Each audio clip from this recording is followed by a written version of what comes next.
Well, good day, everyone. It's a pleasure to welcome some of our virtual participants back to a second day and maybe some new participants. So given that we may have some new people online and in the room today, I just want to make a few brief comments before we get started. I'd like to begin by indeed welcoming back some speakers and panelists that gave us some great information yesterday, as well as some new speakers today, as well as the committee members and anyone joining us online to this hybrid open session of the National Academies Committee on Attribution of Extreme Weather and Climate Events and Their Impacts. My name is Jim Hurl. I have the pleasure and the honor of serving as chair of this committee, and I'm a professor of atmospheric science at Colorado State University. Just a few quick words about this study. This committee has been called together to examine current scientific understanding of attribution of extreme weather and climate events and their impacts to climate change, as well as consider user needs and opportunities to improve attribution science capabilities. As such, this study is an update and an expansion of the 2016 report on the same topic that you see on the screen. The sponsors of this study are also listed on this slide, and I would encourage you to go to the study website by scanning the QR code on the screen or typing in the indicated URL to learn more about the study and the events to date regarding the study. I just want to also remind everyone that this is an information gathering session. That is, the committee is in the process of assembling materials that it will take into consideration while making its findings, conclusions, and recommendations. So everyone needs to be mindful of the fact that the committee has made no conclusions and that it would be a mistake for anyone to leave here today thinking otherwise. Comments made by individuals, including members of the committee, should not be interpreted as positions of the committee or of the academies. The committee will thoroughly deliberate on what we hear today, what we've heard in other information gathering sessions before writing the draft report. And once the draft report is written, it will go through a rigorous review by experts who are anonymous to the committee, and then the committee must respond to these comments in a way that satisfies the Academy's Report Review Committee as well as the Academy's president before it is considered an official Academy's report. Finally, I want to make everyone aware that in addition to this workshop that started yesterday, and yesterday we examined impact attribution and the use of attribution studies, the committee has also organized and conducted previous virtual sessions focused on methods and modeling for extreme event attribution. You can find recordings of those meetings on the committee's website, where you can also not only learn more about the study, but members of the public can always submit feedback on the project. If you have any further questions about the study or the study process, Stephanie Johnson, who is the Academy's study lead, her name and email is indicated on the bottom of the slide. So to get started today, as I said yesterday, we talked about extreme event impact attribution. We heard about the applications of extreme event and impact attribution. And so today we're focused on public perception and communication of extreme events attribution. And we're going to begin with a panel discussion this morning that is focused on experiences and lessons learned from professional climate communicators. So with that, I'm going to turn it over to Jen, our committee member, who is going to chair this panel session. Thank you. Thanks so much, Jim, and good morning, everyone, and welcome. So this first panel brings together 4 professional climate communicators to share their insights on effective communication strategies related to the attribution of extreme events and challenges and opportunities for communicating attribution results. After all 4 presentations, we will open it up to questions and discussion. And the first speaker will be Shel Winkley, who is the Weather and Climate Engagement Specialist at Climate Central and was previously a broadcast meteorologist in College Station, Texas for 17 years. Then we will hear from Shannon Osaka, a climate reporter covering policy, culture, and science for the Washington Post. Jeff Masters will follow Shannon. Jeff Masters co-founded Weather Underground and currently works with Yale Climate Connections. And Gunjan Jain is the fourth panelist, who is the Assistant Director of Climate Trends based in Delhi, India, where she leads their communications for air quality and climate impacts. So with that, I will turn it to Shel.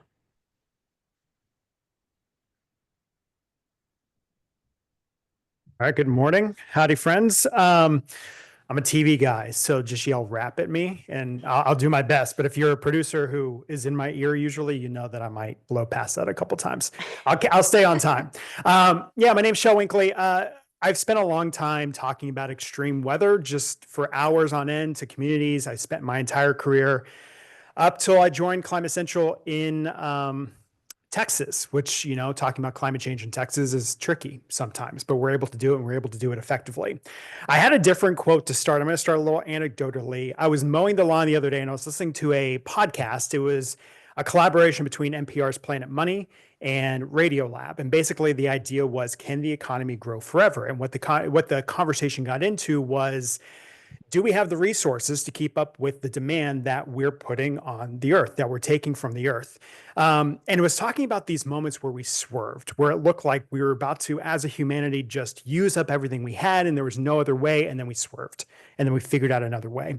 And so one of those swerves that they were saying was happening was, you know, with the way we're doing energy and how we get power every day. And it started talking about oil and started talking about fracking. And I thought this quote was really good. It's much harder to tell and sell and tell people we have too much of this thing that's going to hurt you, but you're living your life as you normally would, as opposed to we don't have enough of this thing, so take care of it. And I think that attribution can really help with that. So I want to start here. These are maps that you've probably seen before. It's the good work. Thanks to Jen and her team. At the Yale Program of Climate Change Communication, but it's the American mind. We're every year looking at and understanding how Americans look at climate change. And we know at least the way that Climate Central works, which we're nonprofit, non-advocacy. We work with weather communicators, journalists, broadcast meteorologists, content creators. So we know when we have these conversations with the general public that for the most part, they know that climate change is real. Over 70% of Americans know that climate change is happening. And over 50% of those people know that humans are a large cause of why climate change is happening. This next part, thanks to Jen again for this year it has attribution baked into the study. These are unpublished, they're still preliminary, so don't tweet this, please, at this point. But I wanted to share some of it with you because these are some of how Americans tie extreme weather to climate change. And we know that the way that we as human beings experience climate change is through extreme weather events, whether that's something that you've experienced personally or that you've seen on a screen, most likely on the tiny screen that we all hold in our hands many times over. So when it comes to extreme heat, 64% of Americans know that climate change is impacting that weather that they're walking out to, that they're experiencing, or that they're seeing in the news. I wanted to bring up the hurricane map because I thought it was interesting. 58% of Americans know that climate change is impacting tropical weather. And if you'll notice those oranges and the yellows and the reds, that's where those numbers are above the 50% threshold.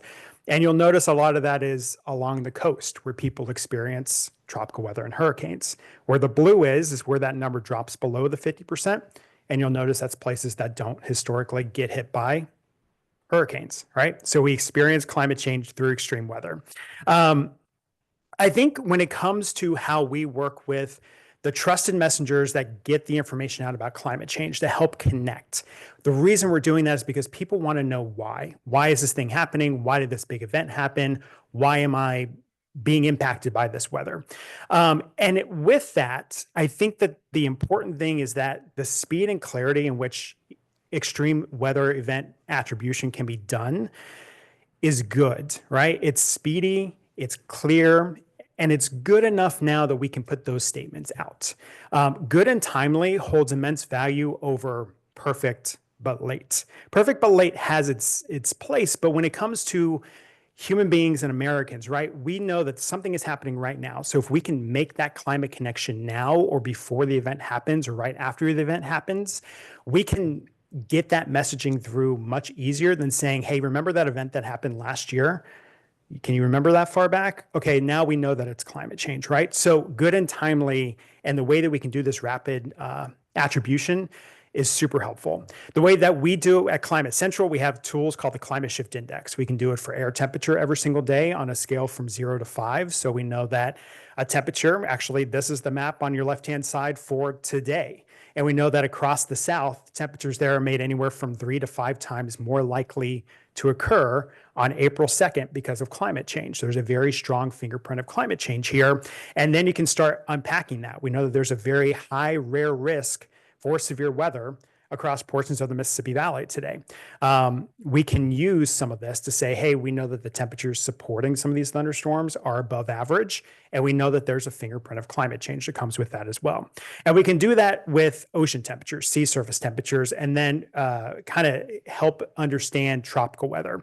So what we're essentially doing is through those specific tools, as well as through visuals. This is one that we use for the Climate Shift Index to help people understand that the weather and the climate that we're experiencing today is not the weather and climate that our grandparents and our parents got to experience. And if we want to leave the next generation with a livable planet, that we should do something now, right? I want to talk about Hurricane Helene to use that example. And I want to start with this quote that came after Helene from a reporter from the Miami Herald. And she said, basically, doing these stories over and over again is becoming hard because it feels like the same story every time. Disaster is coming, disaster is building, disaster strikes, and then we're covering what happened after the disaster. Attribution science is that new piece. It's to make that story not the same story every time and to help connect the why. So the way that we did it, I wanted to share just this example from Climate Central. Before Helene was even named a hurricane by the National Hurricane Center, when it was still a potential tropical cyclone, we knew through our forecasting abilities that it would rapidly intensify once it got to the northern portion of the Caribbean into the southern Gulf of Mexico. So using the ocean, or the Climate Shift Index ocean, where we can attribute the sea surface temperatures, the unusual sea surface temperatures, to climate change, we knew that the area this would happen over was 200 to 500 times more likely to occur to be that warm because of climate change. So we're able to give that tool to meteorologists, to journalists, as they're helping explain why this storm is going to become so extraordinary so quickly. They can use the climate change connection with it as well. And what we were able to do with that, through a KML file that meteorologists could put into their system, is help give the visuals to tell that story as well. So as Helene is moving through the Gulf of Mexico, you know, when it comes to messaging, and it's probably easier in this specific example for those that aren't directly impacted along the Florida coast, but they had that tool to make that climate change connection.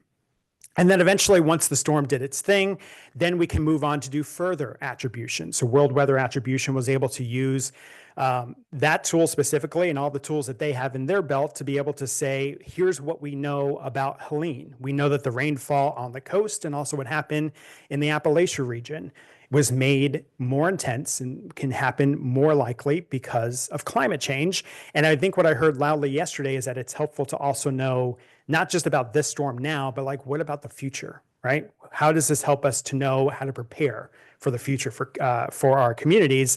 And they even included in there that we know that warming in a world that reaches 2 degrees Celsius above pre-industrial average would be another 15 to 25% on top of that. And we know that a storm like this is now even more common than what it used to be. So now 53 years on average, up from 130 years. So we can use that to talk to people at home, to help them understand the why. Why did this happen? Was this just weather, or did climate change have a role in it? So what you're looking at are different hurricanes and mentions of stories with hurricanes and climate change together. I want to focus on the yellow line, that's Helene. So the first kind of jump that you see was that ability to connect it using Ocean CSI. The second jump is when everybody was finally starting to see the videos coming out of Asheville and out of the mountains of Appalachia. And understanding why did this happen? Was this weather? Was it climbing? And then the third spike that you see is that World Weather Attribution study that came out. The blue line that you see, this is before Milton was really even making landfall. But 4 days before landfall, we did the same thing with Milton. We were able to, when it underwent that extreme rapid intensification, went from a tropical storm to a Category 5 in less than 24 hours, we're able to use this tool to say the waters that occurred in over the Gulf of Mexico were up to 800 times more likely to be that warm at that time of the year in that part of the Gulf because of climate change. And you'll see that the mentions of climate change and hurricanes together spiked because people wanted to know. People were already engaged and interested. So this is that tool to build that confidence to make the climate connection. And again, we give the tools to meteorologists through visuals, through the KML, so that they can show it because we're visual learners at home. We're always, when we talk about TV, we're always talking about talking to mom at home with 2.5 kids. I was in TV for 17 years. I don't understand how you have half a kid, but that's who the demographic was, right? So you're not always fully paying attention to the news, so the visuals are just as important. I want to show our friend Corey very quickly. He's in Tucson, Arizona. Corey was a meteorologist. He's only been a meteorologist for a year. I started working with Corey June last year, had a talk about attribution science, and this is something that he did on his own by September. Oh, I don't know that we can hear it though. Corey's saying it's hot outside, is what Corey's saying. While we're working on the sound, you're a little more than 10 minutes in, Yeah. just FYI. This will be the last thing.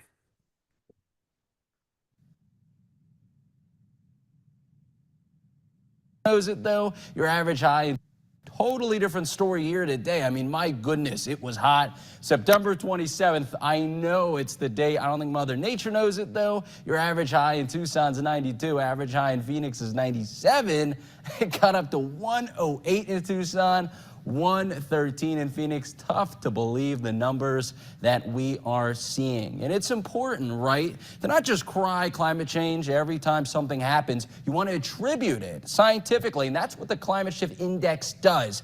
It attributes man-made CO2, fossil fuels, and how it impacts the climate and how much more likely the temperatures we saw today are to be found because of that. And it said nearly statewide with that dark red, 5 times more likely that we felt the temperatures that we felt because of climate change. Pretty interesting data there. We are certainly.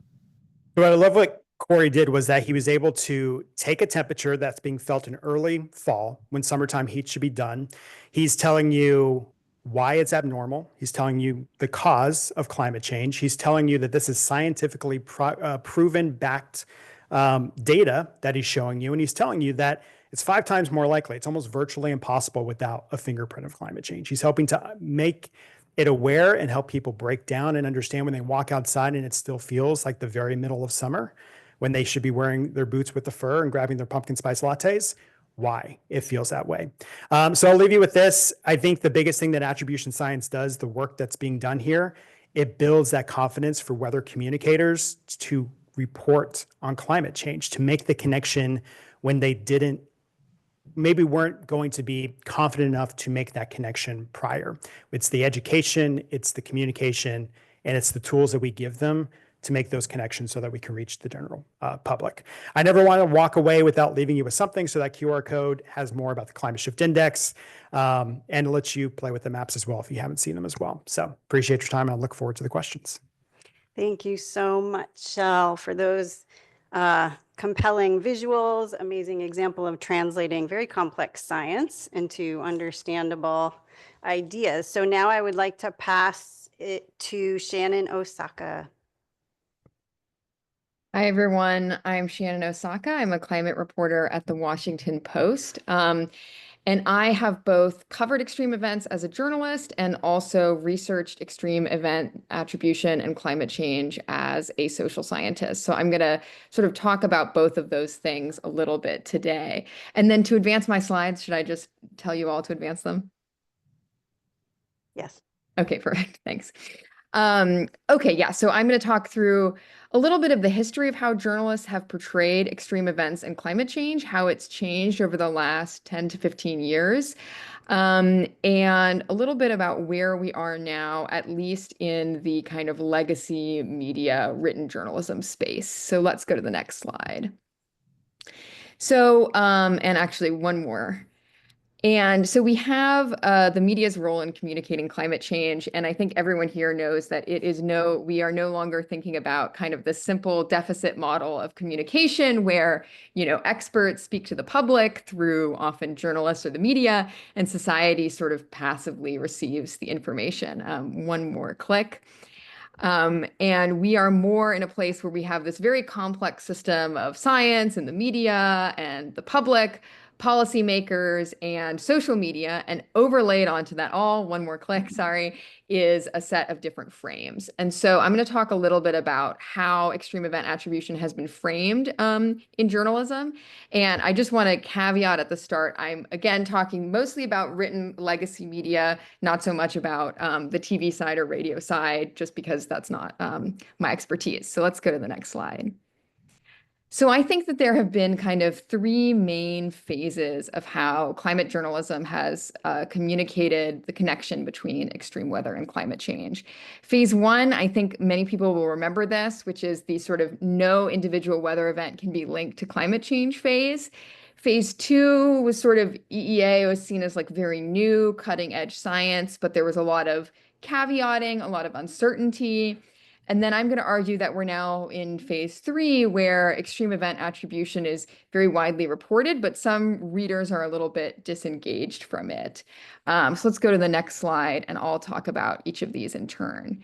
So phase one, this is kind of the attribution impossible phase. So it was very common for climate journalists to say, when writing about an extreme event, scientists are reluctant to attribute any specific weather event to global warming. That was John Schwartz, an amazing climate journalist in the New York Times. Brad Plummer in the Washington Post in 2012 said, trying to attribute specific hurricanes to changes in global temperature remains quite difficult. And during this phase, it was like journalists would talk about sort of what I would call kind of long-term connections between climate and extreme weather. They might say, we can't attribute this specific event to climate change, but scientists believe that hurricanes will become more intense or heat waves will become more likely. So they would make those statements, but not about a specific event. Let's go to the next slide. And so that phase kind of lasted, I would say, into the early 2010s, mid 2010s. And then we hit kind of a new phase where attribution was, becoming more mainstream. It was being covered more regularly, but it was also being covered with sort of, the journalists are often reaching for particular frames, and the frame might be, there's this new science, but it's controversial, it's uncertain, we don't know exactly what to make of it. And a lot of that is because, journalists are naturally on the conservative side. Like, we really don't want to get out over our skis. We want to be cautious and make sure that we know that something is accepted before we start reporting on it. So I did a case study on the 2011 to 2017 California drought when I was doing my graduate work. This was published in Weather, Climate, and Society. And basically, we looked at how attribution study had sparked particular news coverage and how that news coverage had covered the studies. And the California drought was a little bit of an interesting case because it was a very complex event. It went on for many years. There were very different variables that scientists could look at in order to model the drought and model how climate change could have affected it. So there were really a lot of different studies that came to different conclusions. And so the media coverage at this time really largely featured this uncertainty framing, and it was kind of a lack of consensus framing, where journalists would say, this study found that the California drought was linked to climate change, but another study found that it didn't. So we looked at hundreds of articles on the California drought and pulled out the ones that had those attribution links, and many of them had that uncertainty framing in them. Next slide. And so these are kind of some examples. The LA Times talking about, one study concludes this, another study says that. And then the New York Times also giving an example of, Richard Seeger saying the drought is linked to natural variability, Michael Mann saying that that's an understatement. And so this phase, I think, was very interesting because it was, attribution was was covered pretty widely, but it was again in this sort of tone of disagreement. And I think that, some social scientists, and we'll hear from more today, were a little bit concerned about this because it sort of seemed to harken back to some of the kind of disagreement-focused journalism that marked early climate communication. And so next slide. Now I would argue that we're kind of in a new phase that's been around since 2020-ish. And this is a period when rapid attribution is very mainstream. So things like world weather attribution, the work that Climate Central does. And these studies are increasingly being covered by legacy media outlets, and they're covering them without this kind of great uncertainty sort of disagreement framing. They're covering it much more as settled science. So I have some examples from us at the Washington Post: Pacific Northwest heat wave virtually impossible without climate change. And another study this was covered in the Times, about how global warming made Helene more menacing. And if you look at the subheads there, you can see that they're talking about, these are rapid analyses that they're covering. It's not, the study that came out 6 months later. This is more on the rapid side. Next slide. And so rapid attribution, very known and understood, I think, by most climate journalists at large outlets. This is still not universal, though. I mean, I think an interesting thing about these phases is that different outlets are sort of moving through them at different speeds. So there are some conservative-leaning outlets who are not mentioning climate change at all, or if they are, they're saying, no individual weather event can be linked to climate change. On the other side of the spectrum, there's, more progressive media outlets that are covering them quite widely. Next slide. And I think an interesting thing about this phase, and again, speaking about sort of written legacy media publications, but for our audience, attribution alone is actually no longer attracting as much reader engagement or interest, not as much as it would have in sort of the mid-2010s, late 2010s. And I would be interested, I know we'll have some maybe climate psychologists talk a little bit later, but it's just, I don't know if it's that people feel like they already know the information. They sort of assume that there is this climate change link, but studies like the ones that I'm showing, or coverage that I'm showing on the right, those headlines are not necessarily drawing the same amount of engagement. And so as a result, I think journalists at the Post, the Times, these types of outlets are really using attribution more as an input into a larger story. So including those rapid attribution findings, but not necessarily making a standalone story about them, but having it more as a detail and, a quantified point rather than a standalone. And, I think an important thing to know is, like, journalists, and this is a problem in the field and we discuss it a lot, but journalists are often looking for conflict, and they're often looking for new frames to tell the story. And for a particular audience that has gotten really accustomed to seeing these attribution articles come out, EEA is maybe no longer fitting that kind of new framing desire. So next slide. So just some key things that I think about in covering attribution. In terms of when we're thinking about the uncertainty framings, it's important for both journalists and scientists to explain what are the variables that they're looking at, what are the time windows for each EEA study, and also why that might explain why different studies can come to different conclusions. Rapid collaborative studies, like the ones that we've seen become increasingly popular, do seem to be reducing uncertainty framings and causing journalists to cover this more as settled science, more as saying, this is a rapid study and it has not been peer reviewed, but it is with a peer reviewed methodology. That's something that we say a lot. I do think that impact EEA is adding new frames and providing like new interest to readers, that we get a little bit more engagement when we're talking about more the economic impacts of an event and how those can be attributed to climate change or some of the climate litigation discussions. And visual journalism is becoming more and more popular. We saw Shell kind of talk through those visuals and how important they are for TV. That's also becoming important in online journalism, and it can help readers understand concepts in a new way. At the same time, it's just important to note, journalists are facing, a whole bunch of different pressures and a whole bunch of different news cycles. and have to kind of make these decisions for my particular audience. How much is the study adding value? Is this how I should be using my limited time? Or is this something that my audience thinks they already know or feel accustomed to? So I will leave it there and excited for more discussion as we move forward. Thanks so much. Thank you so much, Shannon, for giving us lots of valuable insight there into how journalists perceive and use EEA science. Now turning it over to Jeff Masters. Greetings from stormy Michigan. I think we're going to have an attribution event for all of you. I'm at the northern edge of it. It's pretty crazy here, rumbling away out there. 32 degrees, a half-inch of rain this morning. Crazy weather. So I'm going to start with a story of how I got involved in doing climate communication. And it was kind of a non-standard way. I ended up founding my own weather company, something I never, really thought on my career path would happen. So back in the late 1980s, I worked as a hurricane hunter down in Florida and nearly got killed flying into Hurricane Hugo, a Cat 5 storm that hit South Carolina. And I came back up here to Michigan to go to PhD school at the University of Michigan. Next slide, please.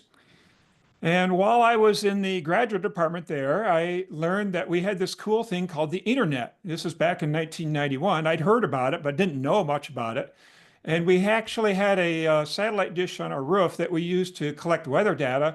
But we didn't really have any way of looking at that weather data. So I wrote a little menu-driven program that allowed you to type in a 3-letter city code to get a weather forecast from the National Weather Service. And I found out that I could take that program and put it on a Unix machine, which then could be made available to anybody on the entire worldwide internet. Well, back then, the internet was run out of Ann Arbor, and the backbone ran right through our North Campus station there. So we took my little menu-driven text program and made it available to anybody on the worldwide internet. And this is what the initial screen looked like. Next slide, please. And that little text-based program ended up becoming the most popular service worldwide on the internet. My little, weather program, we made it big time. And we used that to go out and form a project we called the Weather Underground, which got National Science Foundation funding and it lasted for 4 years. So if you're wondering where the name Weather Underground came from, well, it actually came from a Bob Dylan song, which I wrote here. And here's Bob singing here. You don't need a weatherman to know which way the wind blows. Next slide, please. So in 1997, 2 years after we went commercial, we made the front page of the Ann Arbor News. Next slide, please. And then in 2005, after laboring, mostly doing computer work, I started writing a blog. And now I didn't really think much of this idea because, blog, that sounds stupid. What am I going to write about? I don't know what to write about. And there's my first post right there. I wrote about a rainbow picture that I took from the hurricane hunters. It was all 3 sentences. But as the hurricane season of 2005 wore on, I realized that, hey, this could be a really handy communication tool. And I started writing about Hurricane Katrina and Wilma and Dennis and so on. And I ended up becoming a very popular voice out there. So, I was kind of the face of my company. Now I was writing about weather. And then, of course, I branched out to doing climate change as well. Next slide. So I learned a lot during my blog writing days. And the main thing I learned is, don't be such a scientist. Tell stories. Now, I've just began this talk with a story, right? I have your attention. I filled you up with, a lot of interesting stuff, which isn't necessarily relevant to our topic here, but it's got your attention now.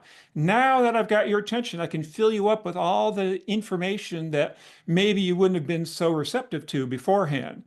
So that's one of the main strategies in doing good communication. Start with a story. People relate to stories. And there's a couple of good books I list there on how to do that. I recommend the first one, Language Intelligence, a lot. You learn to be clicky and sticky. I mean, if the glove doesn't fit, you must acquit. Use rhymes, use metaphors. And when you're all done, you conclude with a positive sort of message, and that makes people more inclined to believe the facts you told them. Next slide. You can't be too much of a scientist by using jargony words. Don't use jargon. On the left, I give you an example of some jargony words you should avoid, and on the right, some examples of what you should replace them with. You have to be a person, not a scientist to a large degree, and communicate at a level people can understand. Next slide. When it comes to climate communication, the mantra we use is you have to emphasize these sorts of 5 points. And it's important to have simple messages by trusted sources repeated often. So repeat yourself over and over again. That's how you make an impact. Repetition is key. And you have to keep it simple, and you have to make yourself a trusted source. So go out there and, do your communication that way. Next slide. It's good to use colorful images with people in them when you're doing your communication. And if you go out on social media, which I encourage all of you to do if you're not doing, make sure you do videos. I don't do too much video work myself, but that's the way the world's going. In particular, TikTok, I want to see more climate scientists on there doing communication, because that's kind of where the main eyeballs are among the younger generation. Next slide. One of my main things I like to do is to put historical events into context, or I'm sorry, extreme events, current events into context. And two of my main tools is MDAT and then the NOAA $1 billion disasters page. I was kind of shocked to hear yesterday that MDAT was offline for a week recently with all the brouhaha because they have USAID funding. And I'm not sure the NOAA $1 billion disaster page is going to be there much longer, so I've downloaded that. So I like to use Gallagher Re now, the private insurance company. My buddy Steve Bowen over there has an excellent database, probably better than MDAT's database. So going forward, I might be using more of Gallagher Re's data to put things in historical context. Now, I advise you not to use AccuWeather damage numbers because they use a whole different proprietary system for doing damages. It's more an indirect damages sort of thing, and they don't match well with what everybody else is doing. So these estimates of the LA fires that they put out of 250 billion in damage, that doesn't really jibe with what everyone else is saying, which are direct damages. Next slide. So it's good to put out little pithy things showing what the historical context is for an extreme event. Here's one I gave about the number of Category 4 landfalls in recent years in the US. Over an 8-year period, we had as many as occurred in the previous 57 years. Next slide. But we have to acknowledge natural variability. So here I am being honest, showing, hey, back in 1945 to 1950, we had 5 Cat 4s make landfall in the US. So, the weather is naturally extreme. We have to acknowledge that. And it's good to be honest so that you get people's trust. Next slide.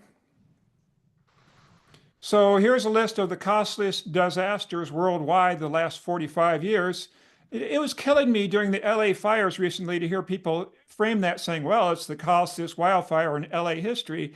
I'm like, no, this is the 8th costliest weather disaster of any kind in world history, and also the costliest wildfire. So it's good to be aware of what history has to show you. And in red there, I show that over the past year, we've had 4 of the world's costliest weather disasters. Next slide.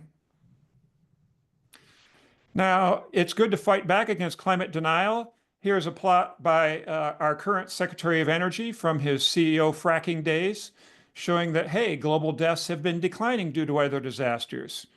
Next slide. Well, we need to emphasize that in some ways, global deaths are increasing due to climate disasters, particularly heat waves. If you use MDAT, we can see in the past year, we've had 3 heat waves highlighted in yellow here that make the top 20 list for deadly disasters. Next slide. Similarly, for wildfires, we've got 5 wildfires in the past 8 years that make the top 13 list of all time for deadliest wildfires. Next slide. And in Africa, they're really getting hit. That's where climate change is really going to have the biggest impact. You can see highlighted in red there, 1, 2, 3, 4, 5, 6, 7, 8 of their deadliest disasters in history have occurred in the past 2 years. Next slide.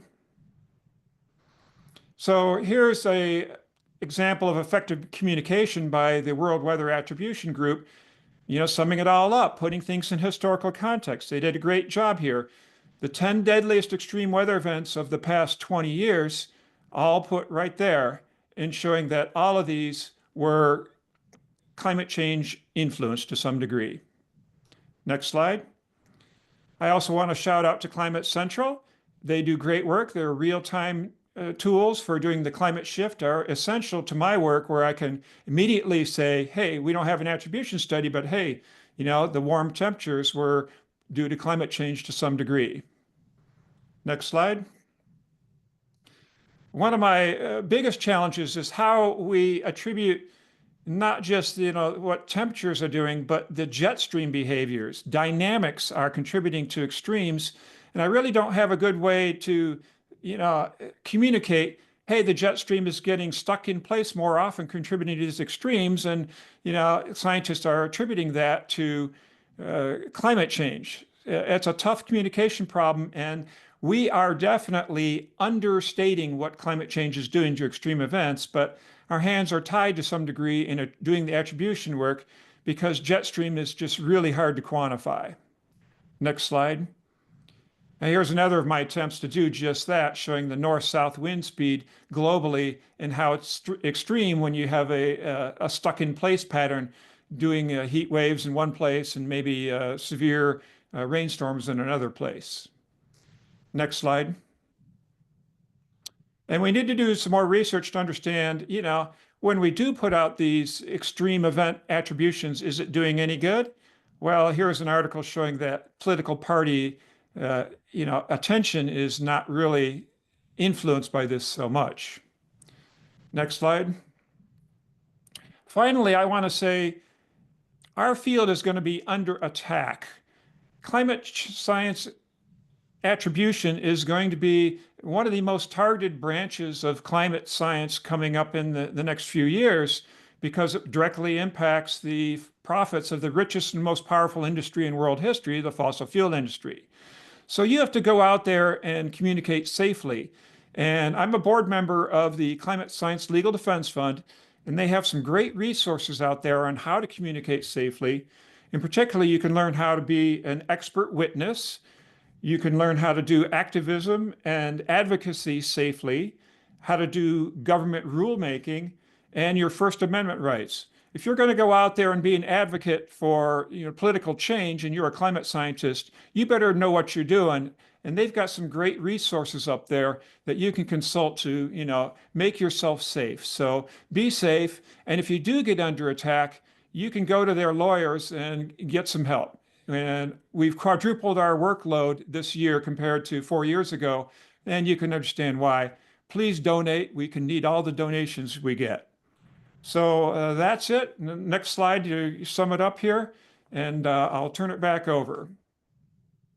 Thank you so much, Jeff. Great information about the importance of storytelling, context, and framing. And now I would like to invite Gunjan Jain.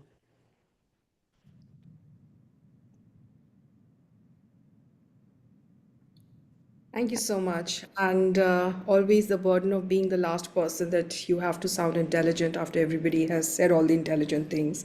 I also am the India lead for a global climate communications network. And I think a lot of what has been shared is pretty much the sum of what I would also like to say.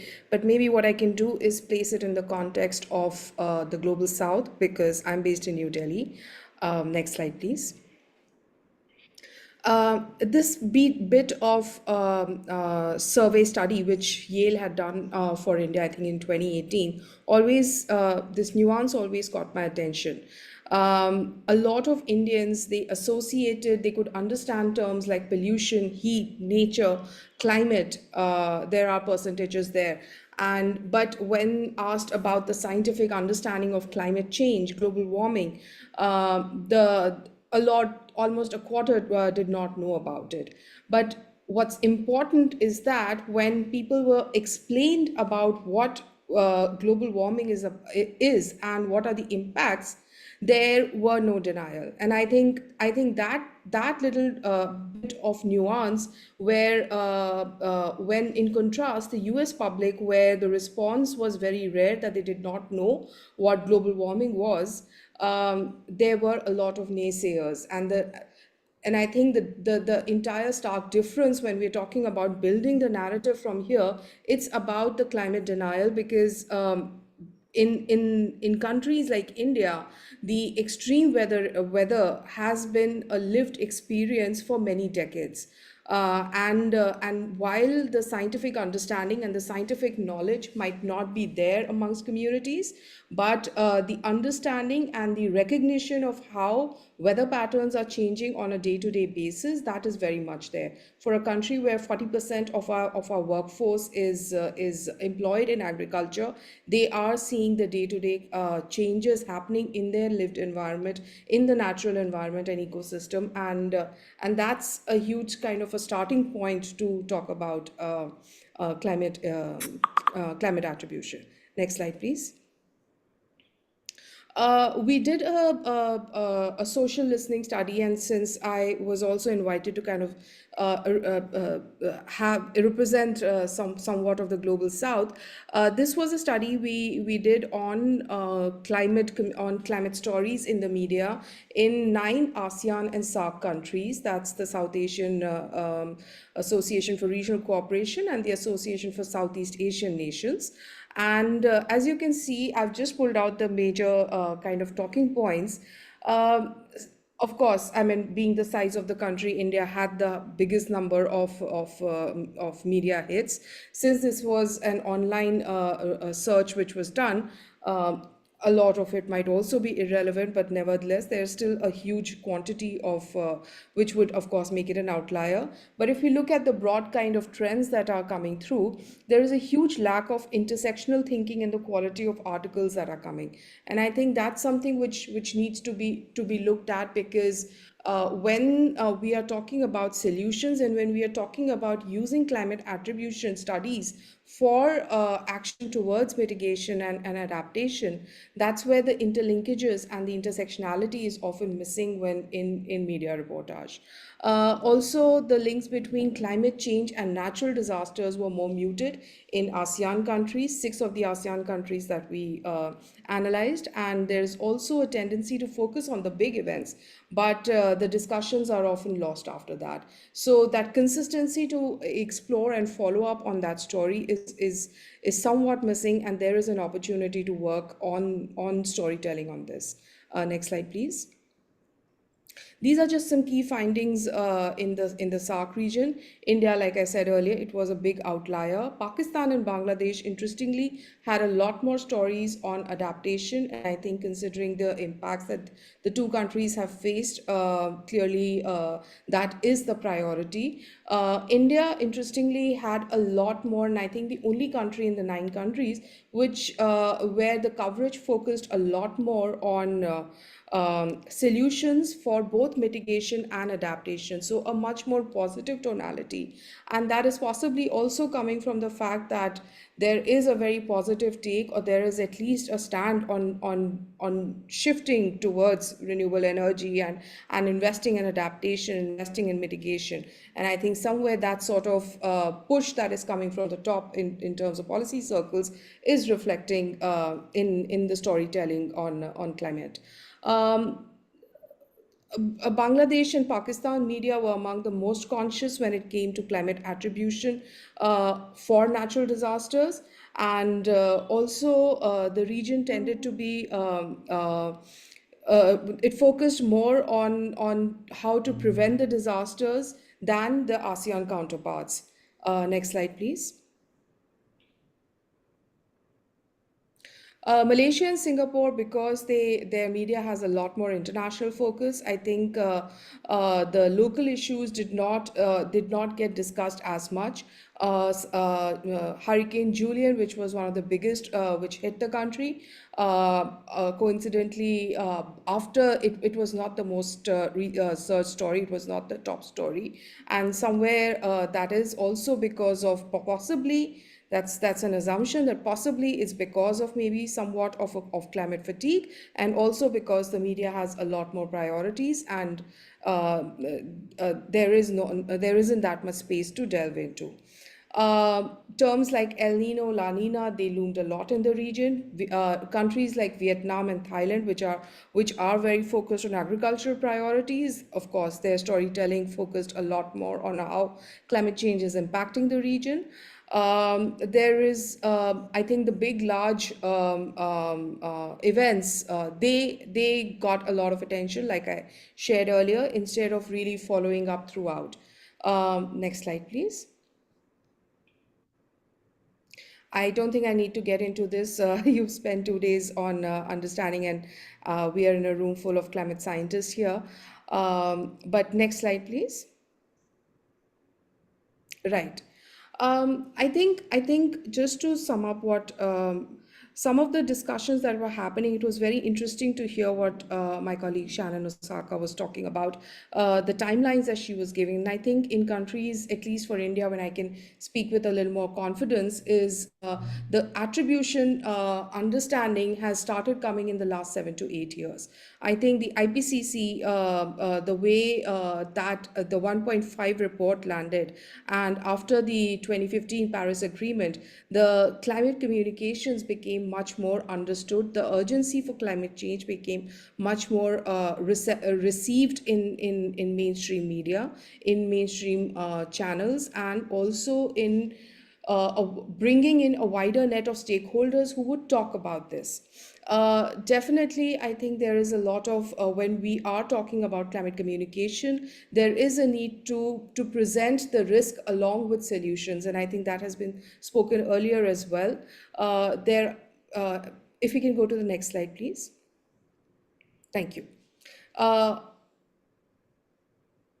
While attribution, of course, the work that World Weather Attribution is doing, our colleagues at Climate Central are doing, that is exemplary, and that has really helped talk about local and hyperlocal levels of climate impacts, extreme weather events, and the footprint of climate change on them, and helped journalists write on these stories. But but again, to kind of avoid that fatigue and to really talk about climate impacts beyond just that, the salience of climate impacts is very important, and to be able to interlink how climate change is impacting not just extreme weather, but its cascading impacts in terms of the intersectionality, in terms of the multi-sectoral impacts. In India, one of the biggest links of climate impacts is just heat is our biggest risk, and the rising temperatures now are responsible for 41% spike in power consumption, and that directly is impacting the climate goals that India has, and to be able to transition to RE and to not have to expand or rely more on coal power. So those interlinkages are very important to be understood and to be established in storytelling, so that when we are talking about climate attribution, it is not sitting in a silo. Similarly, elections happened in India last year, the national elections, and the entire voting period was from April to June, which was peak summer months. Temperatures in Delhi hit 47, 48 degrees. In fact, at one station, it was recorded at 52 degrees. There was a lot of debate whether that's accurate or not. But that said, still, the temperatures were beyond normal, both the minimum and the maximum extremely high.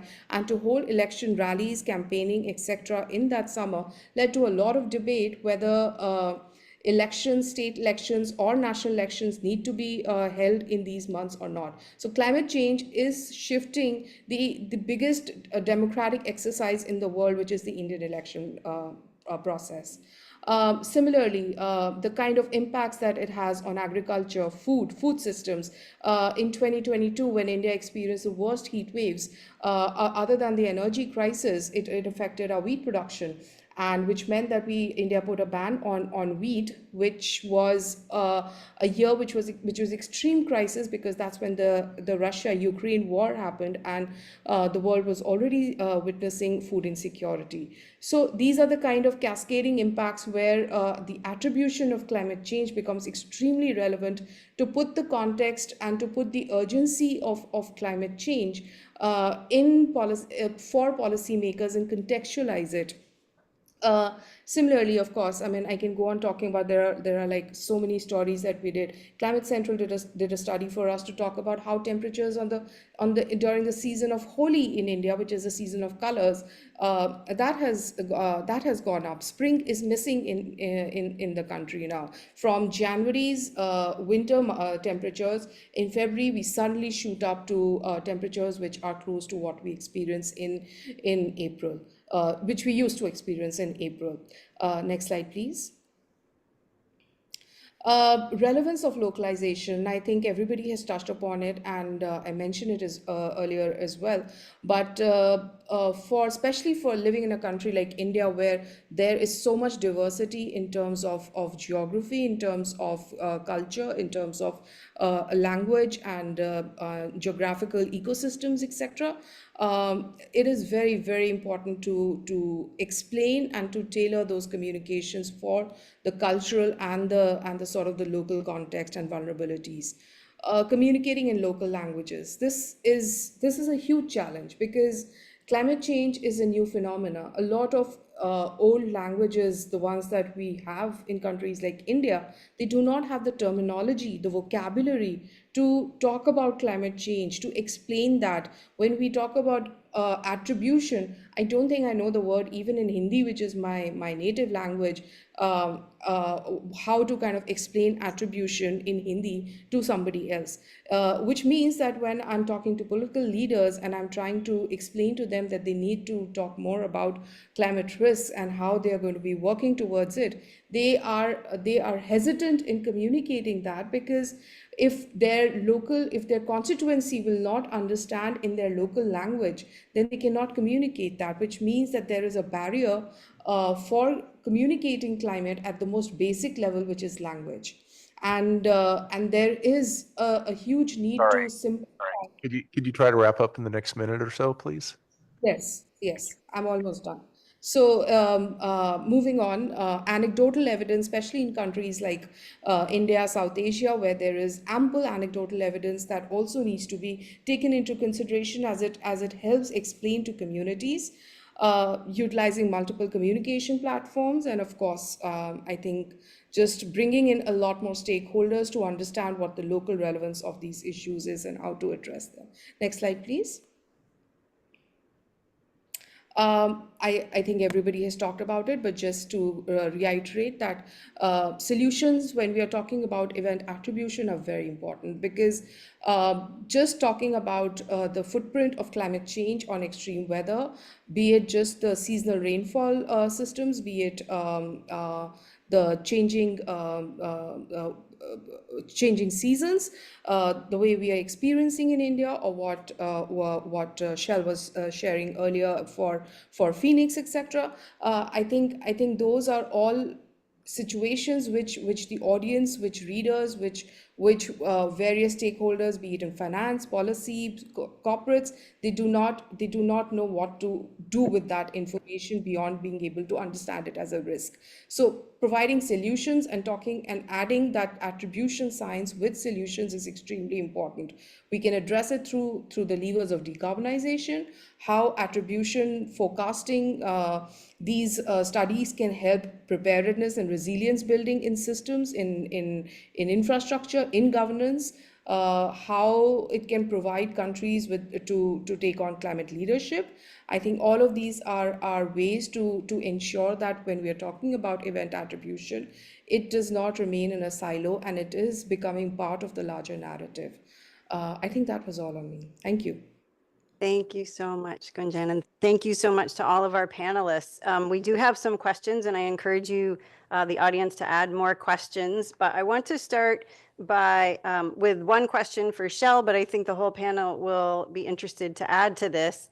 The question is about the data intensive nature of extreme event attribution. And so we're looking to get your thoughts about the psychological research and your own experience that shows consistently that people have a hard time at interpreting and understanding probabilities and odds and frequencies and fractions and things like this. And yet this is sort of pervasive in EEA. So can you share a little bit about how you handle that? Thanks. Yeah. So I think it comes down to, you know, at least with the work that we're doing with journalists and meteorologists, and content creators as well, we're giving, and you're giving through this work, the scientific background, right? So we can say, at least with our climate shift index, it is this time more likely to occur.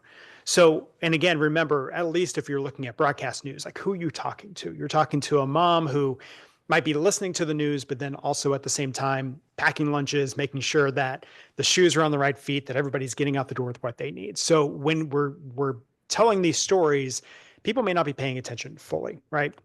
So I think that data and those numbers and those probabilities are very important, but it's the job of the meteorologists, of the journalists, to break that down. Like, what does that mean? What does twice as likely mean?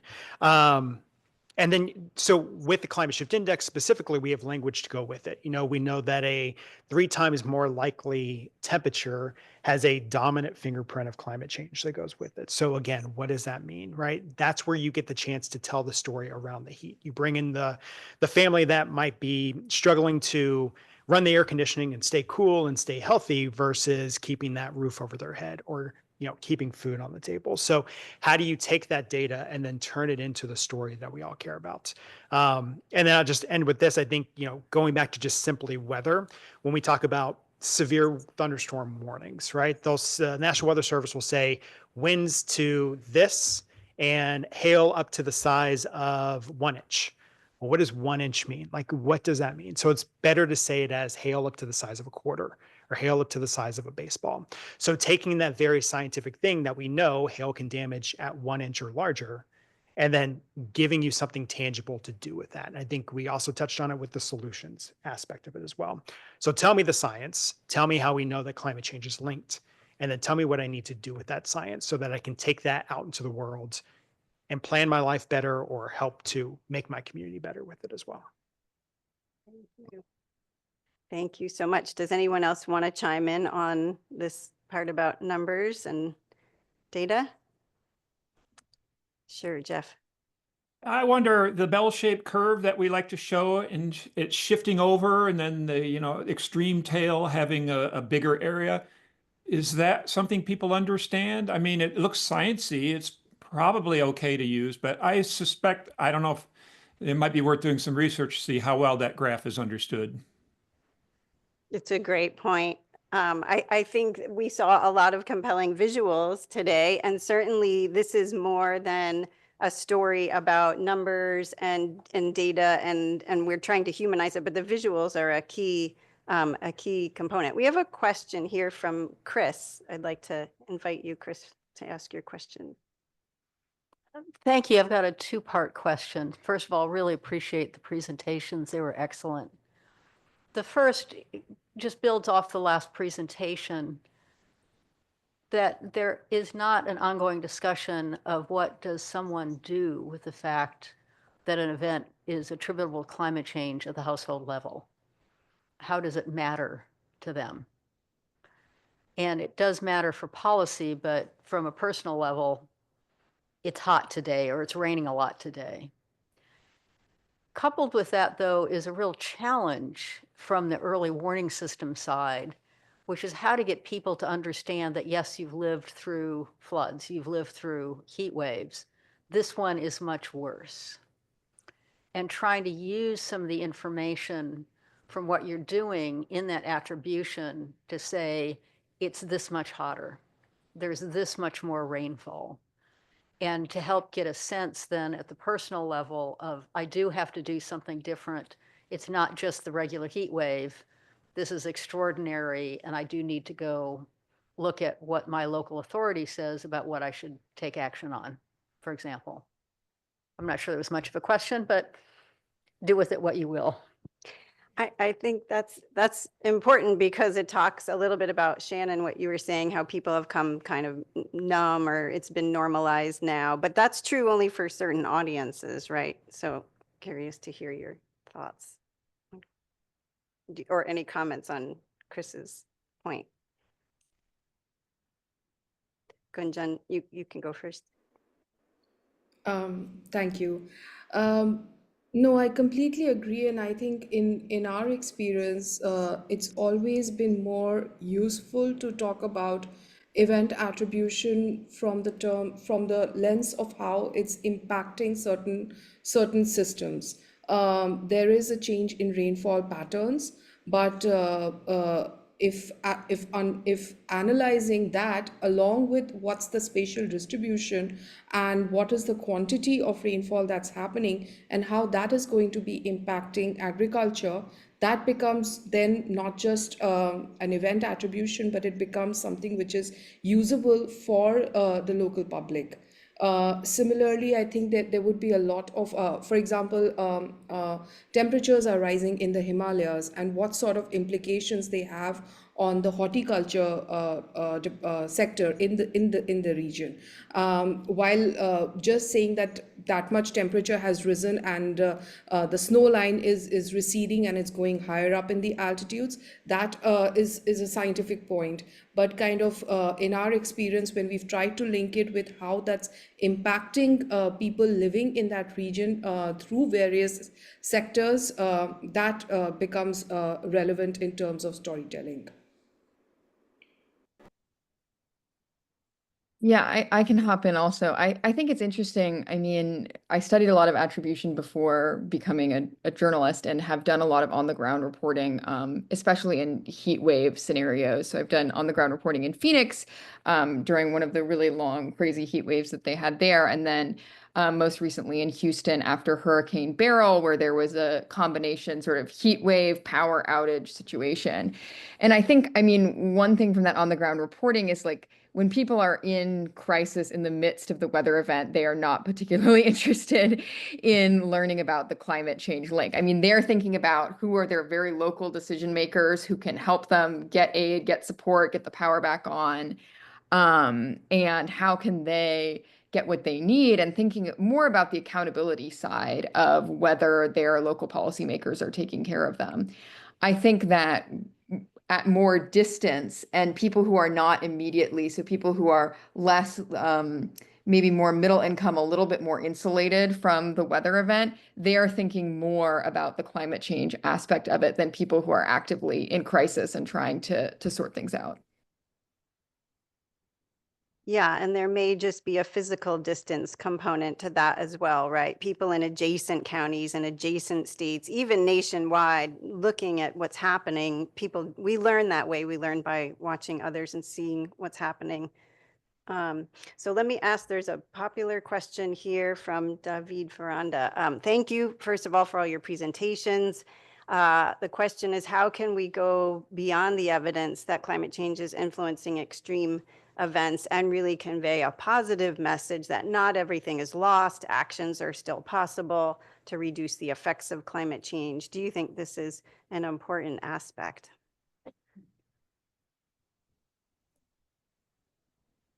Yeah, Jeff.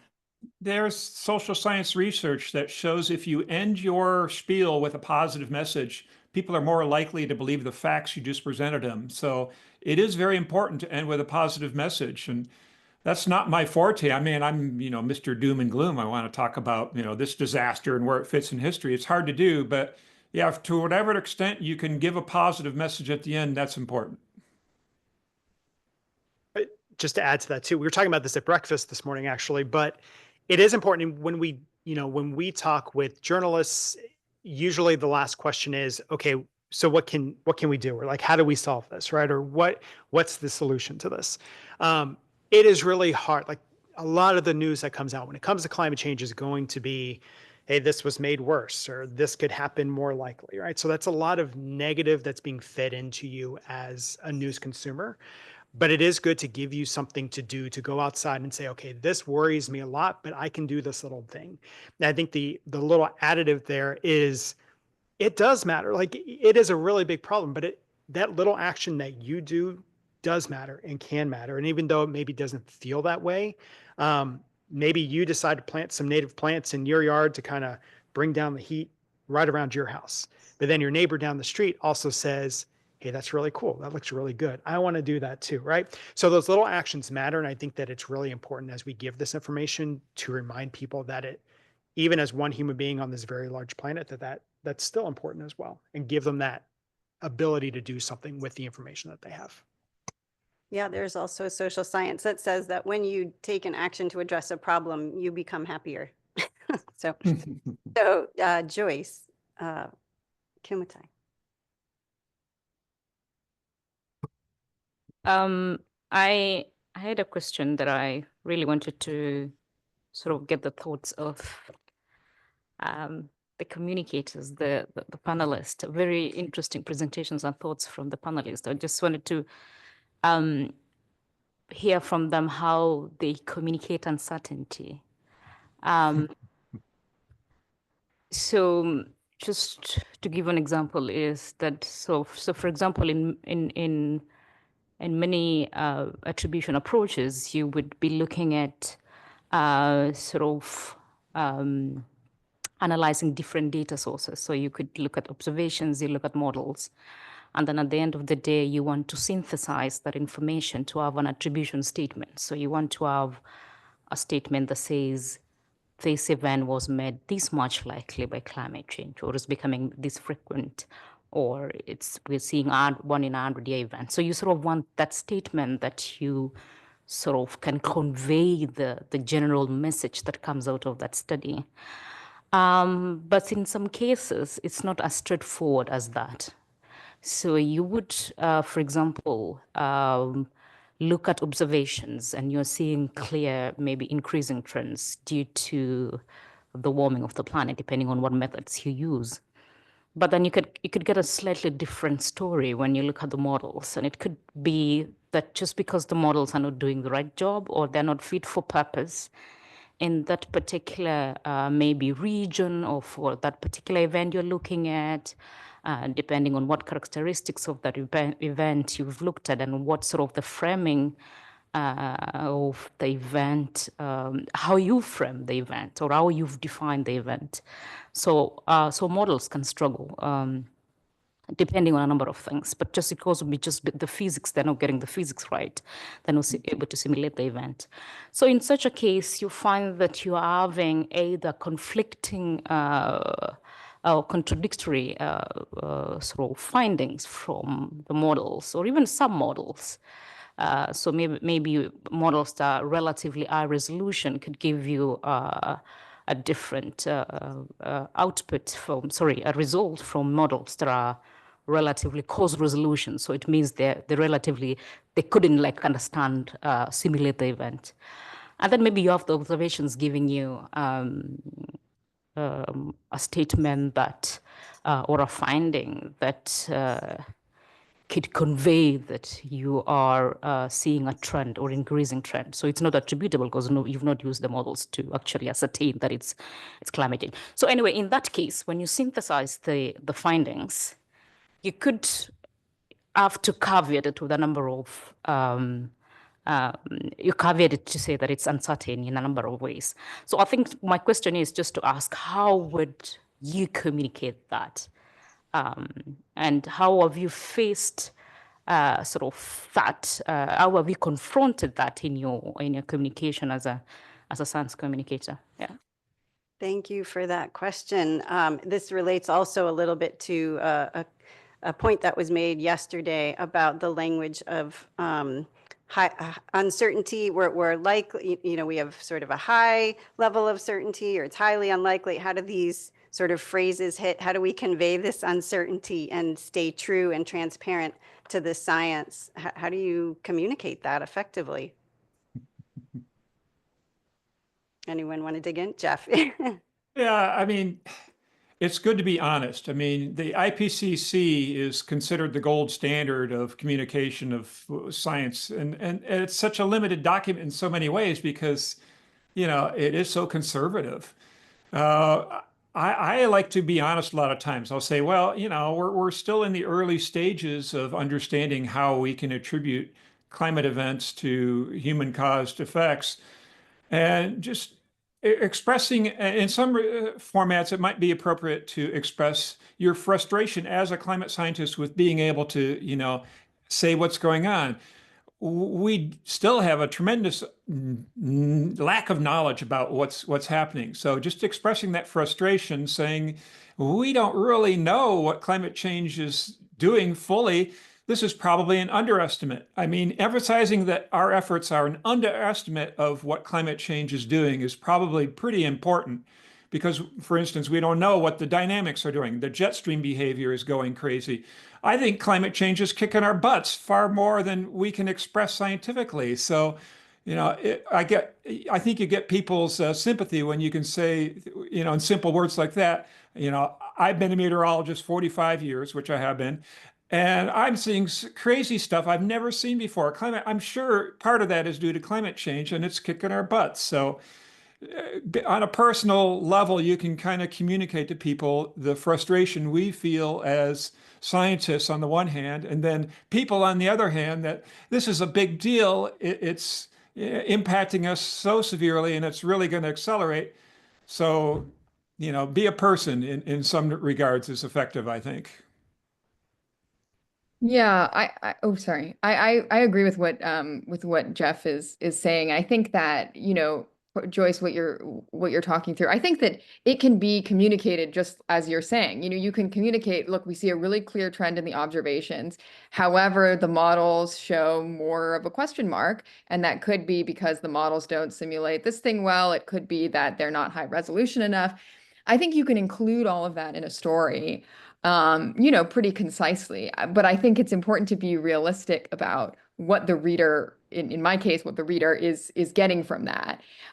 You know, people are not spending a super long time with your news article, and you have this chain that happens, right? You have the academic paper, which is extremely detailed and talks about all the uncertainties. You have the journalistic article, which also tries to do its best to convey the different uncertainties and, you know, the pros and cons of the individual study. And then, you know, you get the headline, which is obviously a simplification of that. And then you have what people are getting from the article and the headline together, which may be an additional simplification. So there's all of those stages are happening. And it's never, what the reader gets is never going to be as nuanced, I think, as we want it to be, just because of their limited attention, limited time. And so it's just like, how do you want to prioritize sharing the information, sharing the caveats, and kind of in what order? I think a lot has, I think between Shannon and Jeff, they've covered most of it. But I think just as a climate communicator, I'd like to reiterate that sitting in 2025 with deadlines of 2030 and 2050, etc., looming on our heads, like Jeff was saying, that we are seeing extreme events, we are seeing temperatures, and we are seeing trends which are absolutely not normal. And in that case, I think if we are doing an analysis which is showing a certain trend of shift, or it is showing a certain association, if not a direct correlation, then that is something worth talking about. Of course, we need to explain that that is not an exact attribution. But with that, I think it at least gives an inroad to talk both to the audience as well as policymakers or finance people, to make sure that there is a conversation going. Because while there is research happening, we are also sitting in times of emergency. So that needs to be addressed as well. Thank you. Did you want to chime in? I was going to Okay. say I'm a meteorologist, so I live my life with uncertainty and like communicating it. But really, just going back to what we have now is good, and it gets, so think about when we do this science, like what do we want people to do with it? What do we want them to take away from it? So good and now versus like later and perfect. I think that's important. Like what can we say now? And then we know that as we continue with the science, we'll continue to be able to refine those and like really clarify that in the future. Thank you. We have a question here that came in from Max Boykoff. When you all, as climate communication practitioners, are mindful of audience and context, and you're seeking to find common ground, do you have any thoughts on how creative and effective communication might sometimes need to avoid terms like climate or climate change explicitly? And how can you meet your audience where they are, I think is part of this question. I could start. Max and I were talking about this at breakfast today. I recently did a talk with the National Park Service, in which, in the current state that things are in, by the time I got to actually getting up to the podium to give that speech, they were like, if you cannot use the words climate or change, that'd be really cool. And I was like, okay, let's talk about climate change without talking about climate change. Got it. But I think for me, I think it's as simple as going back to extreme weather is the way that people experience climate change, whether it is something that they are experiencing themselves or it is something that they're seeing through here, right? So really helping to make that connection. And even if you're not saying the words explicitly, we know that there's trends, we know that there's changes that can be seen and that can be communicated. Bring it down to that, make that connection. Because if you just talk about it broadly, it's a really hard concept to get from my viewpoint here, in Irvine, California.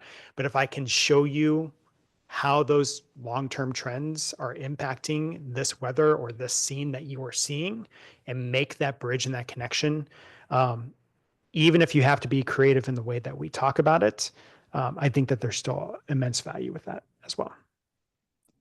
Catherine Hayhoe is really the guru on this kind of thing. I really recommend reading her book, Saving Us. It talks about how you need to find something in common with your audience. I mean, if it's a conservative, hey, maybe they're a hunter or a fisher, and you can just talk about how, weather patterns are changing that affect them. So read Saving Us. It's a great book. Thank you. And sorry if I might just add one last little thing that I think increasingly we are living in environments where it is going to be difficult to explicitly say a lot of terminology and the expressions. In that case, I think we have to evolve and find ways to address these situations, be it talking about fossil fuels, where there will be a lot of pushback, be it talking about climate change and its impacts, where again, like earlier it was discussed, that there will be a lot of litigation coming in against these studies. So in that case, I think just sticking with a lot of facts, connecting with the stories, and ensuring that the message is not in any ways holds an opinion, but is just factual, that helps a lot. Thank you so much. We have a question from another committee member, Deepti. So actually my question builds on the previous question. So I want to start by just saying thank you to all the speakers. That was a great talk, and thank you for all the work that you do in communicating this science to people. So climate change unfortunately has become a political issue, even though we all know that climate change isn't really political. It's like impacting a lot of people. And the consequence of that politicization has been that people that are impacted by this, many people who are going to continue to be impacted by this, are not necessarily getting the best information possible. And this has the consequence of causing real harm to people. So in your experience, so I guess I have two questions here. In your experience, among meteorologists or journalists that are doing this kind of work and communicating to audiences across the political spectrum, is there more consensus on how climate change is influencing this and on the science of attribution? And the second question is, how do we overcome this polarization and change, maybe modify the messaging around it to be able to get past this political divide?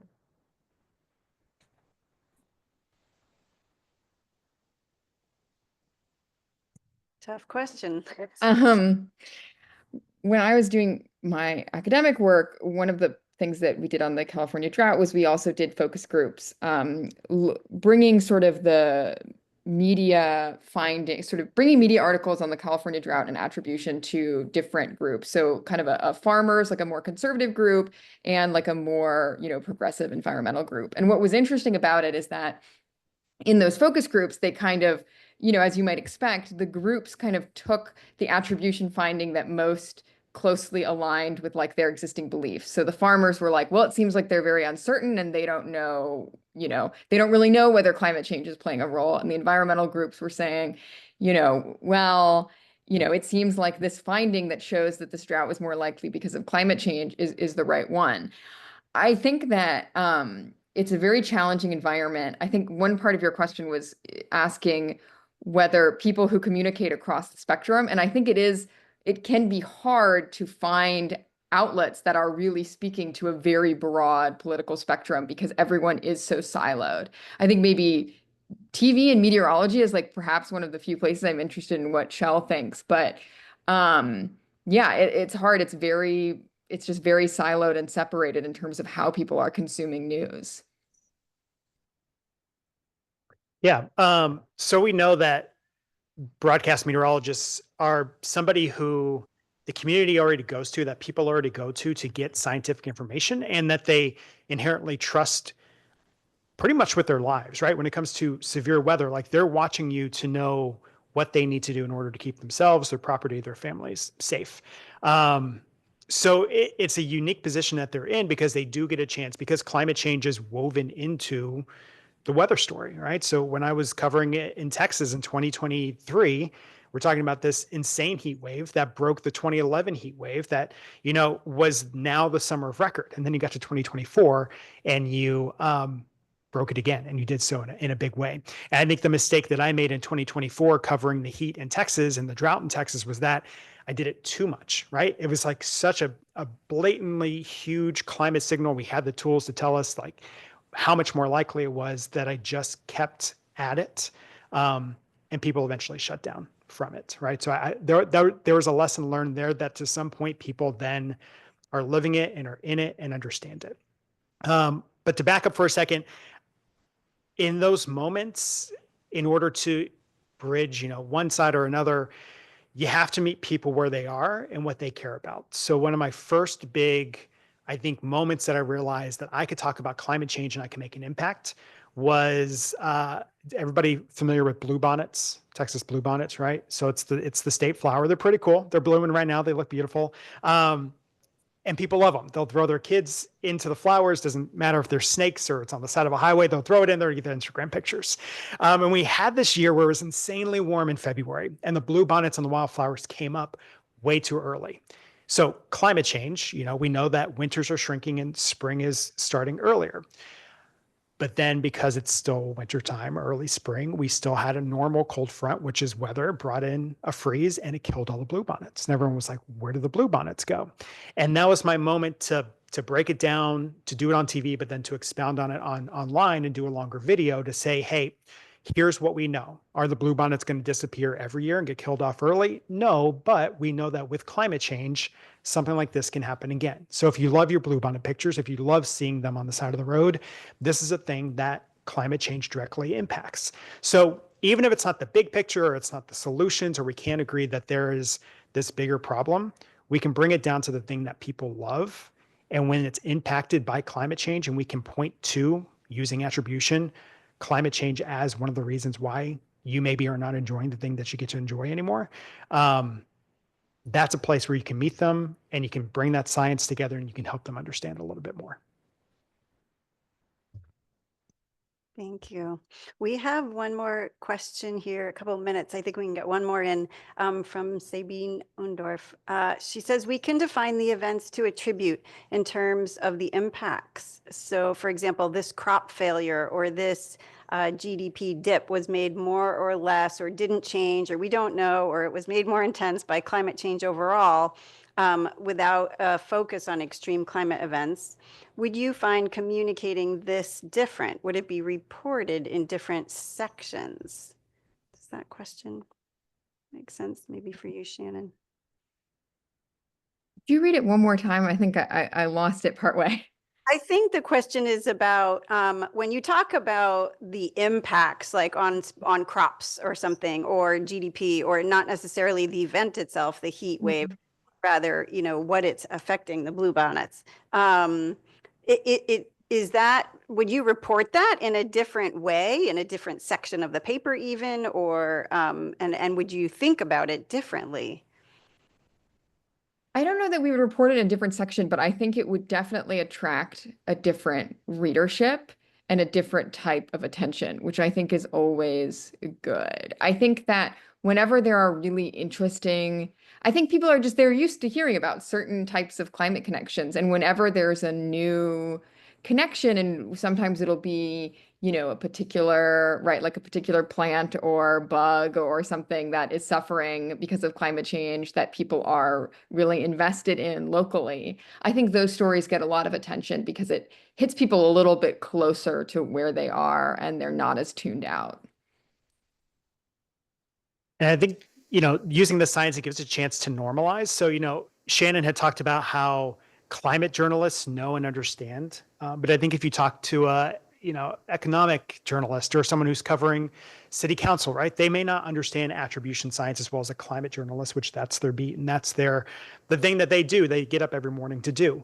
But I think where the science excels and is such a great tool for climate change communication is that it gives us the chance to normalize, even if the story is not about climate change, but there is an aspect of climate change that's impacting whatever it is you're writing about. This is that chance to put that one line in there just to say, and we know that climate change made this X% more or made this more likely. And that's all it has to be, but it keeps it in the narrative, in the picture, and in the stories. If I might just add one last bit, that to just look at this question from the other side, that whether the climate correspondent or the climate journalist would pick up the story, but I think it's even important to have more training and more preparedness in newsrooms across beats to look at climate stories. Just like Shell was saying, an economic journalist or somebody who's looking at city or somebody who's looking at foreign policy, they do need to understand that if there is a bilateral meeting, what is the relevance from a climate and a geopolitical climate sensitivity, and similarly across beats, and that is missing a lot.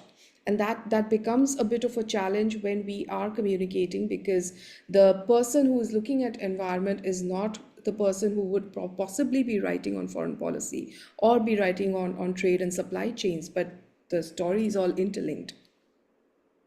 Thank you. It's why climate's sometimes called an everything problem, right?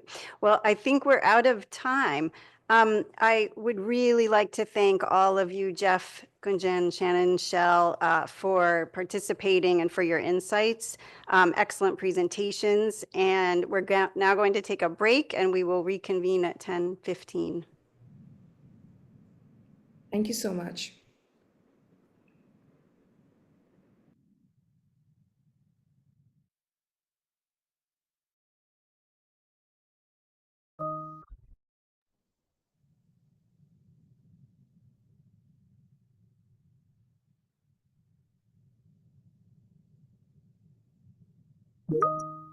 Turn the mic on. Hi, everyone. Hilary Boudet. I'm leading our last final panel, and thanks to everyone for sticking through to the end here, online and in person. Our last panel brings together 5 experts in risk perceptions and communication, public policy, sociology, and psychology to share their insights on how the public thinks about extreme events and attribution, and the challenges and opportunities for building understanding as it relates to attribution of extreme events. As we've done in all the other sessions, after all the presentations, we will open it up to questions and discussion. I'll talk you through our presenters, and then I'll turn it over to our first presenter. So our first presenter is Lorraine Whitmarsh. She's a professor in the Department of Psychology at the University of Bath in England and director of the Center for Climate Change and Social Transformation. Our next speaker will be Max Boykoff. He's a professor in environmental studies in the Environmental Studies Department at the University of Colorado Boulder. Next up will be Dana Fisher, who's director of the Center for Environment, Community, and Equity and professor in the School of International Service at American University. Lisa Fazio is an associate professor of psychology and human development at Vanderbilt University. And then finally, we'll hear from Joseph Ripberger, who is an associate professor of political science at the University of Oklahoma. So with that, I'm going to turn it over to Lorraine. Hi, everybody. It's lovely to be with you. And yeah, sorry, I have a few slides that hopefully you'll see in a second. Yeah, there we go. Yeah, so I wanted to kind of, this was a nice opportunity to actually re-engage with the evidence base around the extent to which experiencing extreme weather events shapes people's public engagement with climate change, which is an issue that I'm very interested in. So moving on, please.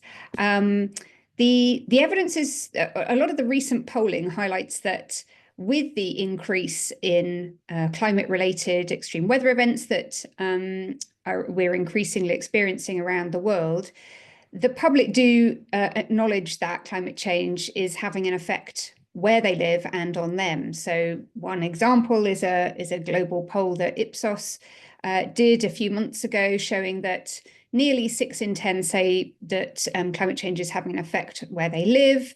When they were asked, do they think it will in the next 10 years, that increases to at least 70%. And so people think that this is going to get worse as well. Next slide, please.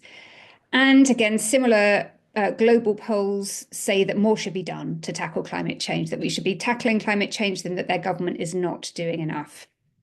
Next slide, please.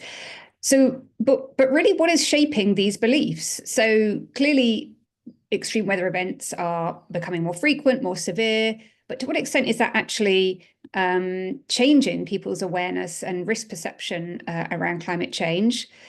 I look back at a meta-analysis that Hornsey and colleagues did a few years ago now, and they found that actually experience of extreme weather event had a very small effect overall on people's beliefs about climate change, about the reality and severity of climate change. And they looked at a whole bunch of different other factors as to what shaped people's perceptions. And overall, they found political affiliation tended to be the strongest driver. So how you vote, your sort of left versus right, is a really big driver. And those on the right tend to be more skeptical and dismissive than those on the left. Moving forwards in time, next slide, please. Only by a couple of years, there was another meta-analysis that looked at the extent to which experiencing extreme weather events might shape people's behavior in relation to climate adaptation in particular. So how do people actually protect themselves from climate risks? Again, the picture is that experience itself isn't a particularly strong driver, nor is knowledge, but actually things like social norms and sense of efficacy seem to be much stronger factors driving people's adaptation behavior. Next slide, please. And then I was actually recommended by colleagues on the panel to look at some of the recent studies that have occurred in the US, looking at things like the Florida hurricanes, Texas winter storms, and so on. And again, what comes out of this very recent evidence is that there is a very small effect of directly experiencing these sorts of extreme events across voter groups, but that overwhelmingly the biggest predictor of people's support for climate policies and their beliefs in general about climate change is their political affiliation. So whereas experiencing the Florida hurricanes increased climate concern by 1%, it was 62% higher amongst Democrats than Republicans. So political ideology significantly outweighs direct experience. There's an interesting study by Chen and colleagues that did find that experiencing extreme weather reduced the partisan divide in climate beliefs and policy support, and that's the figure you see on the right there. And that was really because Democrats were already, there was already kind of ceiling effects in terms of how concerned they were about climate change and how much they supported climate policies, whereas the experiencing those extreme events did have some increase in concern amongst Republicans. And interestingly, they also looked at what does it make a difference whether you actually give people information attributing these extreme weather events to climate change, and they found no effect of that information. Other work by Josh Ettinger and colleagues looked at Australian bushfires. They found that the effect of experiencing bushfires was quite varied. Overall, it was more likely to increase people's climate activism, but for some, it actually decreased activism. So again, the effects of climate experience are not straightforward and don't necessarily, and vary, I guess, across different groups of people. Next slide, please.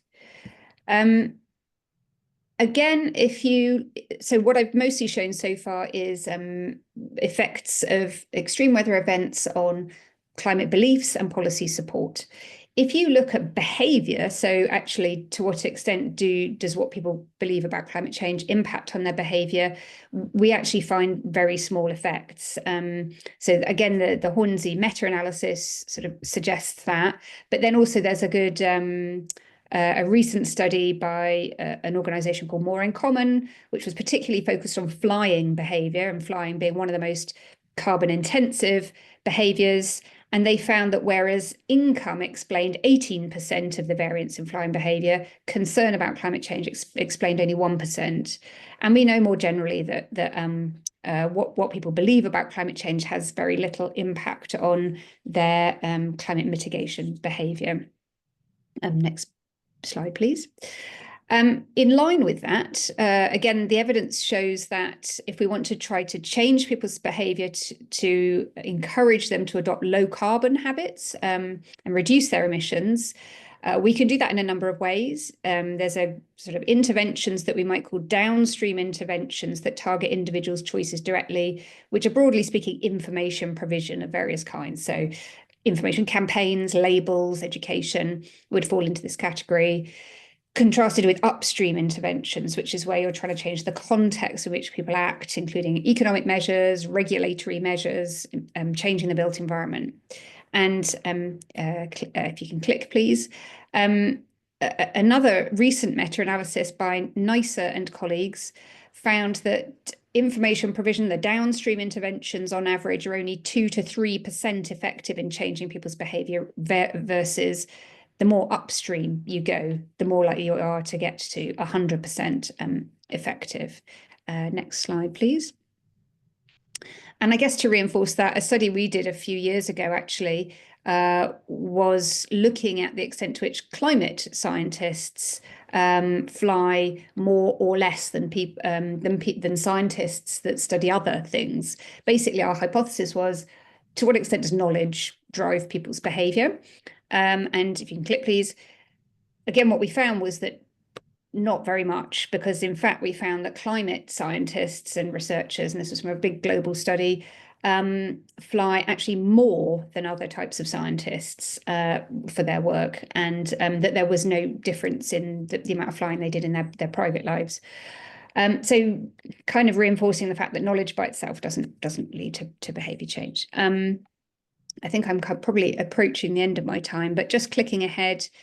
Again, we've done studies to show that actually when you give people information about climate change, it can polarize opinions. So if you're already skeptical about climate change and you read information about it, it can reinforce and even strengthen that skepticism. And so that's one study that we did showing that.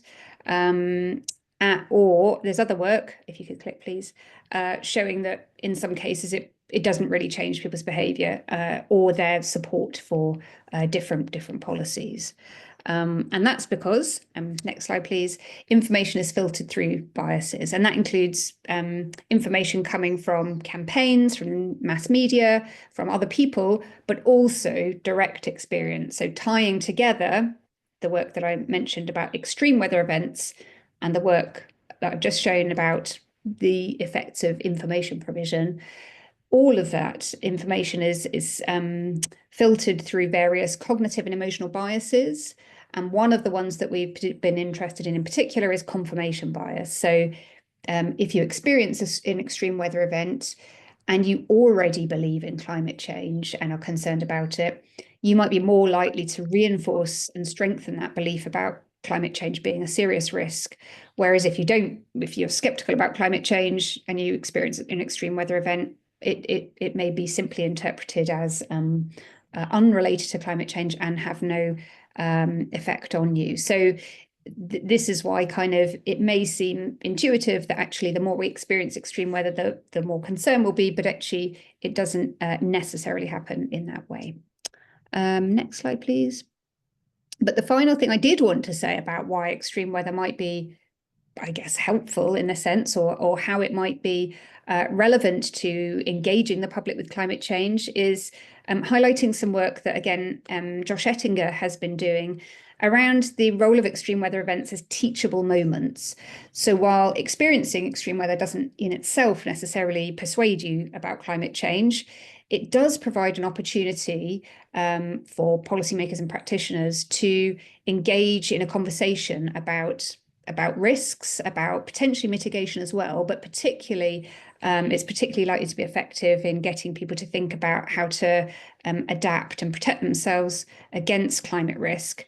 And so they've kind of laid out this really useful methodology for how, in the light of extreme weather, we can actually use those as opportunities to engage the public in really effective, tailored, value-based engagement processes like this. And moving on, please. My final slide is just to wrap up, really, to say we need to engage the public because we do need societal transformation if we're going to effectively address climate change. Information provision is not sufficient to change behaviour, but and in experiencing extreme weather events by itself doesn't necessarily have much effect on people's climate beliefs, but it may provide a teachable moment for which we can then engage the public through tailored conversations about particularly how to adapt to climate change. And I think my final slide is just, thank you very much. Thanks, Lorraine, for that nice overview of some of the social science that's happened on this topic. I'm going to turn it now to Max Boykoff. Thank you, Hillary. Thank you, Jim and Stephanie. Thank you to the many others that are involved in making this conversation possible. I've titled this short presentation, Connecting the Dots. That's to just invoke that I think a lot of us are working towards day one of understanding the science of climate attribution, extreme events. And then on day two here, talking about how we can make those connections through meaningful communications. I'm going to focus in on media representational practices. But when I say that about connecting the dots, we may have heard that a lot by now. Our lives are complicated. Climate attribution science is complicated, but journalists need to meet deadlines. Journalists need to provide information on a daily basis. Part of the reason that I've looked into this initially is that I myself had firsthand experienced an extreme weather event, and then later was fascinated by the way in which media representational practices were aligned with my own firsthand experiences or contrasted with those firsthand experiences. And so the ways in which few of us really engage with scientific literature on a daily basis, yet more of us are understanding how these things unfold through mass media, this draws us into understanding how do those representational practices then shape the spectrum of our attitudes, beliefs, intentions, perspectives, and behaviors. So Jeff Masters, also this is the last panel, but it gives me a nice opportunity to refract some of the great comments that were made in earlier panels. Jeff Masters had talked about the IPCC as a gold standard for climate science, for climate communication. He also referred to them as conservative statements. There has been some work that had been done by Brissa Ruskes, O'Reilly, and Michael Oppenheimer looking at erring on the side of least drama. looking at climate change broadly. They had looked at ozone depletion, the West Antarctic ice shelf as well. I think it would be very interesting to invite them or others to update that kind of work as it relates to climate attribution. But that said, with that setting of Jeff Masters, I was a contributing author to the third working group of the sixth assessment report. Many of us here have also contributed to these reports over time. Some of the findings that through the expertise that I brought that I then was able to write into this document were the following. One is that global media shape public discourse about climate mitigation and that this has been growing. I can demonstrate that in just a little bit. Secondly, that media professionals have at times drawn on the norm of representing both sides of a controversy. Shannon Osaka referred to this in the previous comment as it relates to attribution. Is this attributed? Is this not? And bearing the risk of disproportionate representation of skepticism about anthropogenic climate change, despite the conversion agreement in climate science that humans contribute to climate change. And then lastly, though there are more, accurate transference of climate sciences has been undermined significantly by climate change counter movements in both legacy and new social media environments through misinformation. This is something that other panelists are going to pick up on. This is something that I've also worked on, understanding how contrarian movements gain greater amplified notoriety in these spaces. But this is to say that while I accept Jeff's argument that this is a conservative document, this document now, and I refer to the technical summary and the chapters where they sit, that this is now part of the ongoing process of the IPCC documentation as it brings in more social sciences research. Each of these statements, as you know, if you've been involved, are heavily researched and heavily referenced.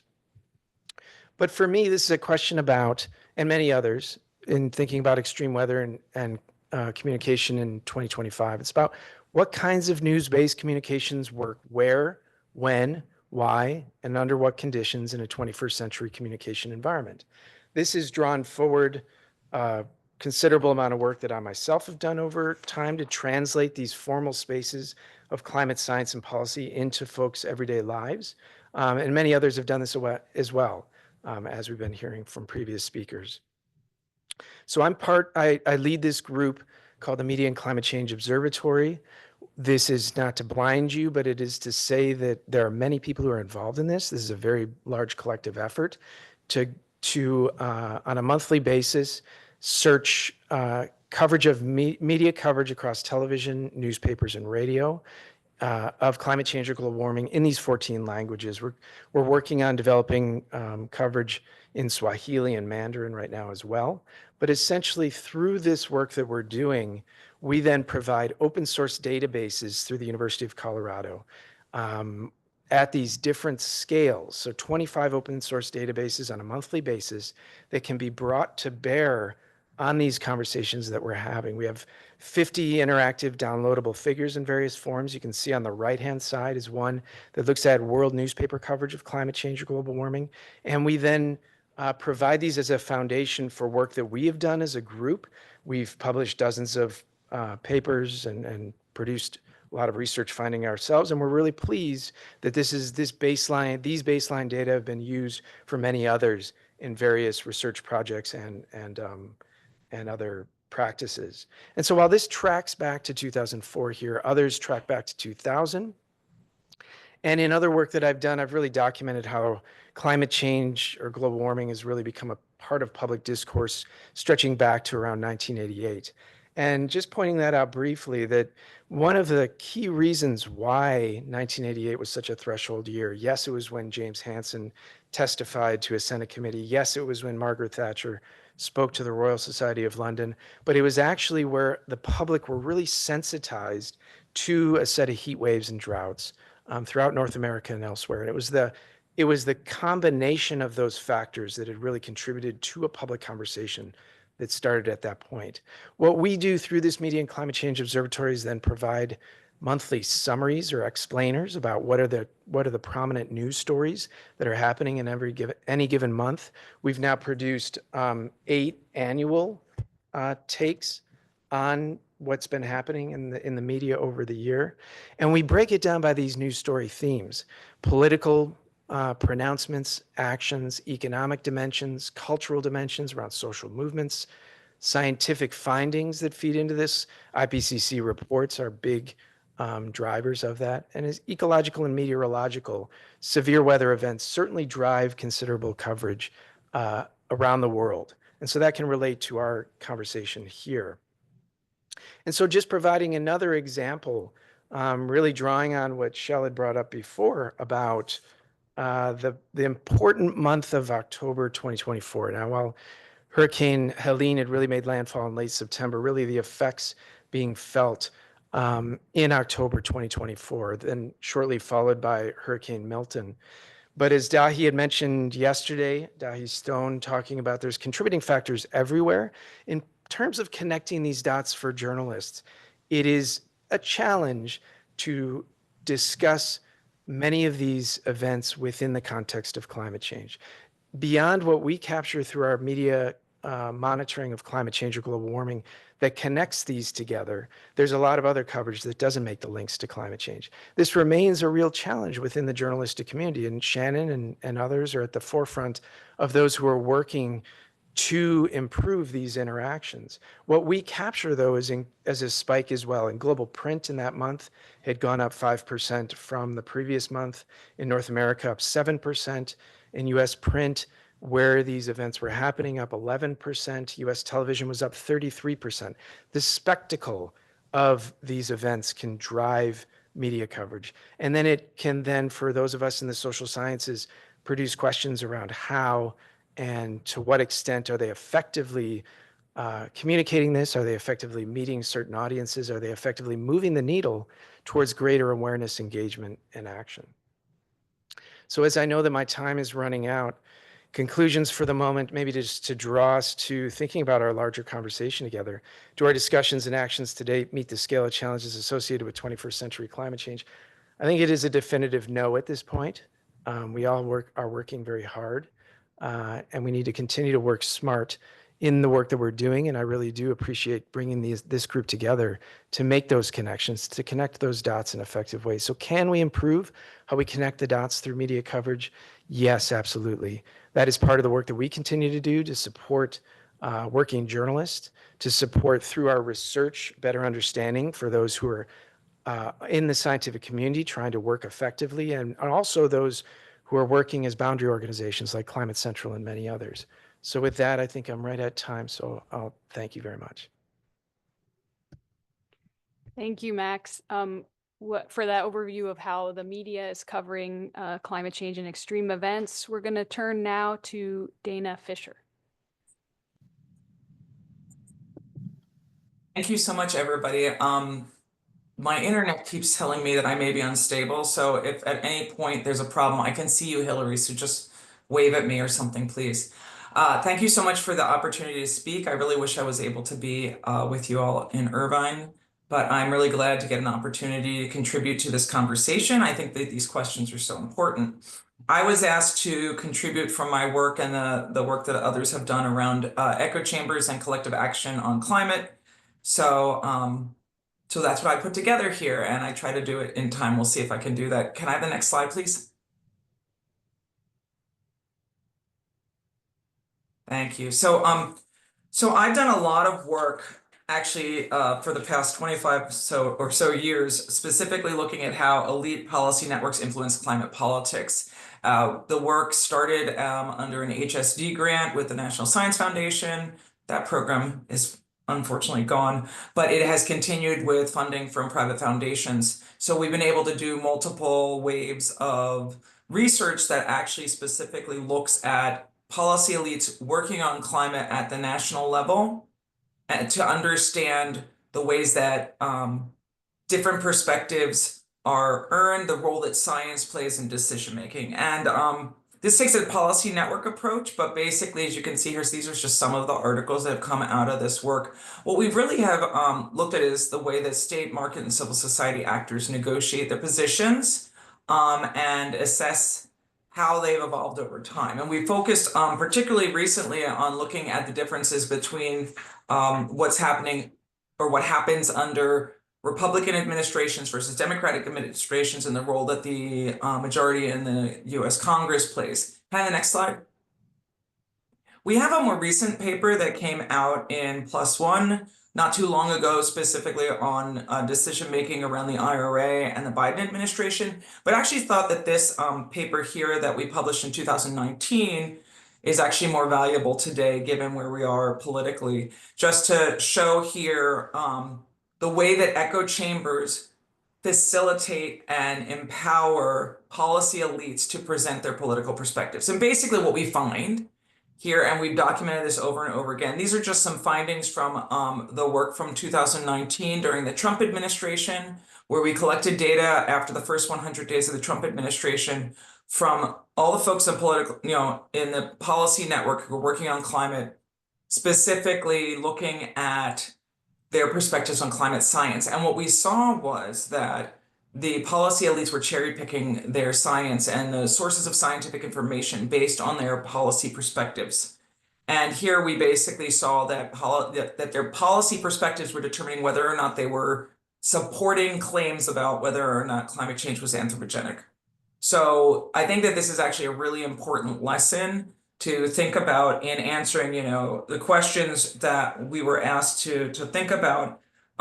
Because the barrier here, and this actually goes back to work that I did for my dissertation and an interview that I did with Bob Watson, who was at the time the head of the IPCC in the late 1990s, where he basically said to me, science is necessary but insufficient. And the evidence is overwhelming from the work that we've done on echo chambers in climate policymaking, that the science cannot lead to policymaking by itself. And so we need to understand and think through the barriers to policymaking more sufficiently to think about how to move the needle to change policies that will then help to change behaviors. And that actually brings us to the other part of what I was asked to talk about. So if you go to the next slide. The other side of this I was asked to talk about is collective action. So this actually builds off of work that I did on the same chapter as Max for the last round of the IPCC, where we were both in working group 3, chapter 13. And there I was actually asked specifically to write about engagement and activism around climate. And this is just a diagram that came out of the review that I did to try to understand and gel kind of the ways that collective action works to affect climate policy. And so we basically need to think about the ways that direct activism and personal change is related to indirect action or activism, which tends to be most of collective action. Because if we think about when social movements try to affect climate change, almost all of it is trying to actually change business or state behavior, which is basically then going to boomerang into actually affecting contributions to climate change or responses to extreme events, right? So I think it's really important to kind of start there. Next slide. So I published a bunch. I've done a lot of work on the climate movement over the past 25 years. These are just some of the recent pieces, including a piece that Oscar Berglund and Colin Davis and I published in Nature before the COP 2 years ago. But basically, I think it's really important to think about the role that social movements play, because research shows, and I talk quite a bit about in my most recent book, Saving Ourselves, the fact that civil society is really needed to help push towards the types of responses to the climate crisis that we need, and also towards the type of systemic changes that are necessary. I talk a lot about the role of the radical flank. I did research on it for my most recent book. We wrote about it in Nature. And I just would say that just so we're all on the same page, while lots of people want to talk about the unpopularity of the radical flank, if we look at the radical flank of the climate movement, that's the people who are using more disruptive tactics like slow walking, blocking streets, crazy glue, throwing food, throwing soup, smearing paint, all of which has not actually caused any real damage thus far within the movement. And while that work is unpopular generally within the public, there's been some really useful recent studies that have come out that document how the radical flank effect, which is what we call it when these extreme or more radical tactics are used to draw and expand the movement by eliciting support for more moderate components of the movement. And actually, the research shows that the radical flank effect is working completely correctly within the climate movement. So the same processes that were documented in the civil rights movement, the struggle for women's suffrage, we now see here in the climate movement. So while it's unpopular, the radical flank of the climate movement has helped to create issue salience and mobilize more participation in moderate components of the movement. And also, I just would say that the movement, which I continue to follow, has been really consistent in what's motivating it and the ways that environmental justice is part of the motivation.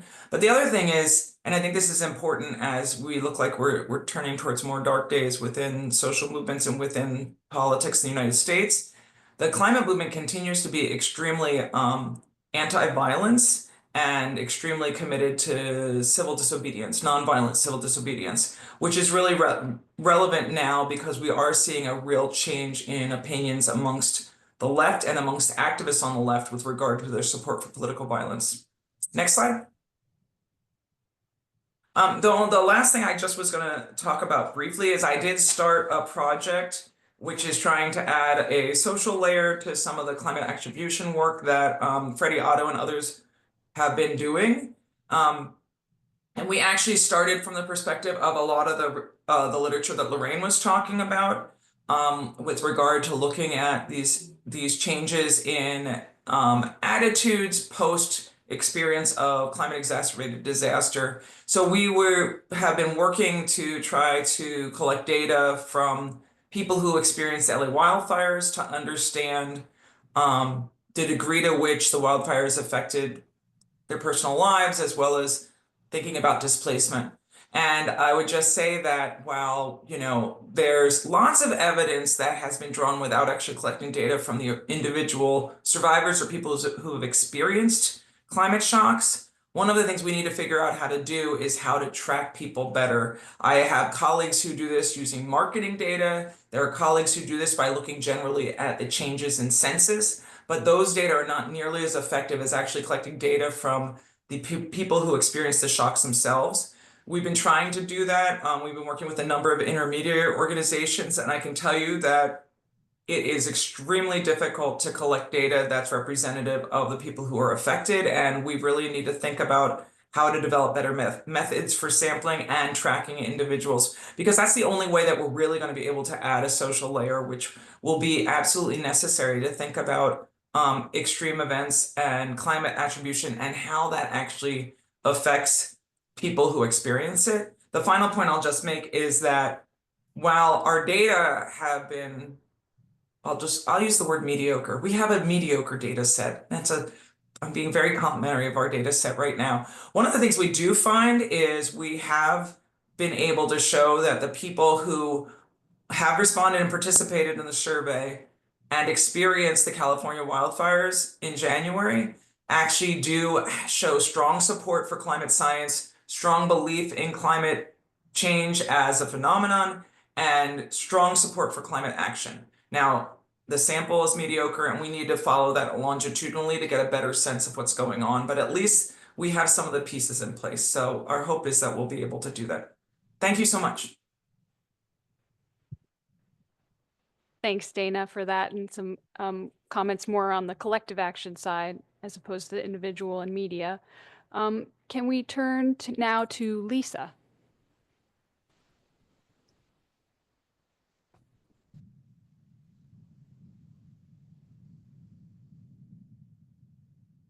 Hey everyone. So Lisa Fazio, I'm a psychology professor. I study misinformation broadly and how people come to believe false information and then what we can do about it. So if you go to next slide. So in one of his fireside chats, Franklin Roosevelt once said that repetition does not transform a lie into a truth. Next.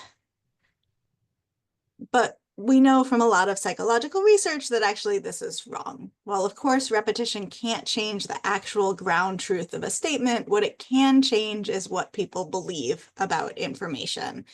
And so we now have over 30 years of research suggesting that when we're judging the truth of a statement, we rely on our prior knowledge and information about the source, but we also rely on other cues, such as how easy it is to process or understand and how many times we've heard it before. So next. So that means that for Vanderbilt College students, when we tell them this statement multiple times, a microscope can help you get a good look at the stars.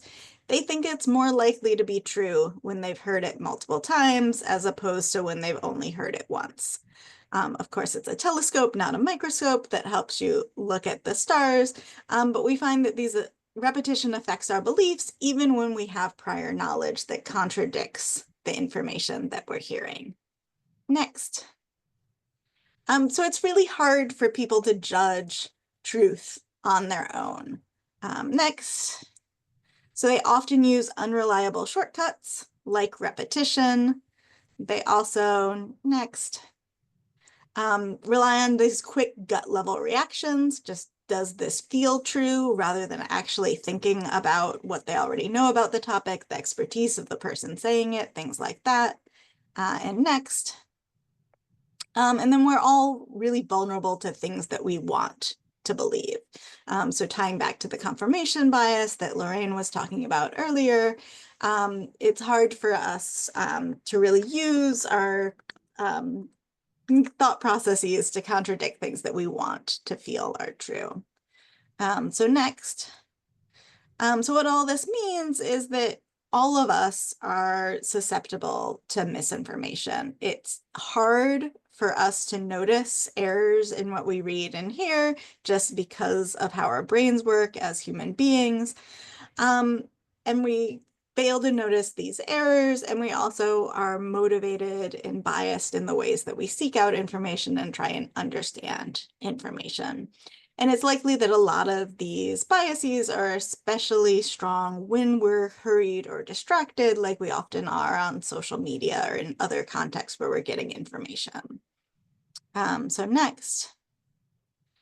So this is a recent overview that we created on kind of what are some of the drivers of false beliefs.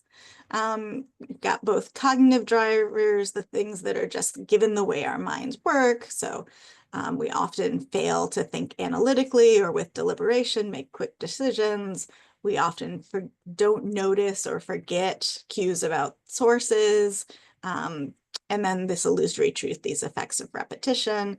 But then there's also a lot of social and affective drivers, like information about who's telling you the information. We tend to believe information that comes from people in power, people in our in-group, people that we find that we want to affiliate with. Our emotions affect it, and then of course our worldviews, so our personal views, our partisanship, the way that we perceive the world, all of that impacts our information processing. So next. So I was fortunate to be a part of this consensus study from the National Academies that we just released in December on how to understand and address misinformation about science. So in there, we define science misinformation, talk about how it spreads, its impacts, what we can do about it. So next. One of the key things that we had to do as a report was come up with a good definition for misinformation about science. And so this is what we came up with, that misinformation is information that asserts or implies claims that are inconsistent with the weight of accepted scientific evidence at the time, reflecting both quality and quantity. Which claims are determined to be misinformation can evolve over time as new evidence accumulates and scientific knowledge regarding those claims advances. So that last bit is really important. When you're dealing with misinformation about science, science changes and adapts, and a lot of the misconceptions that we see in the general public often come about because of them being uncomfortable with the idea that science can change, and that what we knew at one point might be different a year or two later. And so it's important that any definition of science misinformation have that baked into it. So next. So what are some of the things that we can do to try and combat science misinformation and to reduce its impacts? Next. So as a committee, we came up with this framework for thinking about misinformation interventions and thinking that there's really 4 different points in the system where we can intervene. So one is in the supply of misinformation. So this could be moderation policies from social media companies, funding good journalism so that there's more correct information out there that can combat the false stuff, demonetizing misinformation producers, things that basically shift the supply of information so that it's easier to access correct information, harder to access misinformation. We also talk about demand. So people aren't just passive consumers of misinformation. They often seek it out, either to confirm their pre-existing beliefs or to answer pressing questions that they have. Why are these fires occurring? How can I best treat my cancer? Things like that. So solutions need to address those information needs, fill information voids, and increase trust in reliable information. We also talk about the distribution of misinformation. So things like viral circuit breakers that slow down distribution of fast-moving misinformation, accuracy nudges and friction that can slow people down so that they don't spread false information. And then finally, uptake. So what are the things that we can do to prevent people from believing false information when they're presented with it? So debunking, pre-bunking, source labels, fact-checking, lots of things like that. So next, we know it's really difficult to correct false beliefs. Next. There's this continued influence effect where if you've been exposed to misinformation, even if it's corrected, it's hard to correct you all the way back to baseline. That false information continues to influence you. Next. Any effects of correction tend to fade over time. Any correction works just like any other memory. You're likely to forget it over time. If you keep getting exposed to the false stuff and not exposed to the correction, you're likely to come back to believe the false information. Next. As Lorraine talked about, correction and just information in general affects beliefs much more proximately than it affects behaviors. Our behaviors are complexly determined by a lot of different things. And next, one thing I want to emphasize, though, is that it's rare to really see consistent backfire effects where giving people increased accurate information causes them to double down on their false beliefs. It's often hard to move people, but it's rare that you see this kind of widespread backfire. Next. So there's this great debunking handbook next that was co-authored by 20 experts that talks through the science of how best to confront false information and ways to debunk it that we know are effective. Next. You can also try and do things more proactively. So rather than reacting to misinformation, trying to teach people how to be better consumers and not fall for it. So this is often called inoculation, basically teach people the types of misleading techniques that disinformers often use so that they're better at recognizing and avoiding misinformation. Next. And one thing that I really want to emphasize for this community is the importance of pre-bunking. So next. So if it was just before an election, I would likely tell you that during each election season, we tend to see false rumors of ballots found by a river. And so you should be on the alert for that and beware that if you see that type of information, it's likely to be misinformation. Next. And I think it's time to start doing that same type of pre-bunking for extreme weather events. It's now consistent that whenever we have one of these extreme events, there will be lots of misinformation following it. And we can also predict what types of narratives are likely to happen so that we can start prepping people beforehand that these are the types of things you're likely to hear that you should be particularly cautious about. So I'll just close with this last thing. There is no one perfect solution or perfect intervention. Next. So just like for COVID prevention, we need to stack up lots of different things. The same thing is true in terms of misinformation interventions. Thanks. Thank you, Lisa, for the overview on how science has been thinking about misinformation. And last but not least, we have Joseph Ripberger. Yeah, hi everybody. It's great to be here. Unfortunately, I have the misfortune of going after all of these incredible talks, but I have the fortune of being sort of redundant with what some other people have said. So I'll try to go as quickly as I can. As Hillary said, my name is Joe Ripberger. I'm at the University of Oklahoma's Institute for Public Policy Research and Analysis. Next slide. So my research kind of has two different elements to it that I'm going to try to focus on today. One is on public opinion related to climate change.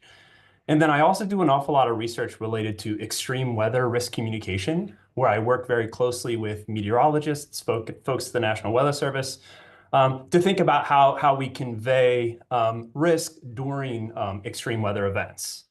And in today's talk, I wanted to focus on two different questions. The first question, very similar to what Lorraine talked about before, was what does current research tell us about the impact of personal experience with extreme events on climate change opinions and behaviors? And then the second question, a little bit different, what does current research tell us about the inclusion of uncertainty information in risk communication? And then my goal is for both of those to talk about implications for effectively communicating the results of extreme event attribution studies. Next. So just to kind of go back to what Lorraine told us so well about before, there are hundreds of studies now that have looked at the relationship between personal experience and climate change opinions and behaviors. And what that research largely tells us is that personal experiences with weather and climate extremes can, and I emphasize can here for two reasons, influence climate change opinions and behaviors. It can, because in many cases, those results or that effect is relatively small, as Lorraine talked about before. But I also emphasize the word can because the evidence really further indicates that these relationships between personal experience and climate change beliefs are really complex and heavily dependent on pre-existing beliefs and priors, right? So we might think if you look at this plot on the right or this figure on the right, that there's some extreme weather event that people directly experience. They then have some perception of what their experience was that shapes the way they think about climate change that might ultimately influence their behaviors. It turns out that that's not, it's not this nice, neat, linear process for everyone. For example, individuals who accept the reality of climate change are more likely to notice, to perceive extreme events and attribute them to climate change than folks who don't accept the reality of climate change. That's something we probably already know, right? But somewhat paradoxically, we also know that for folks who don't accept the reality of climate change, the skeptics, for those people, the extreme events actually have more impact on their opinions.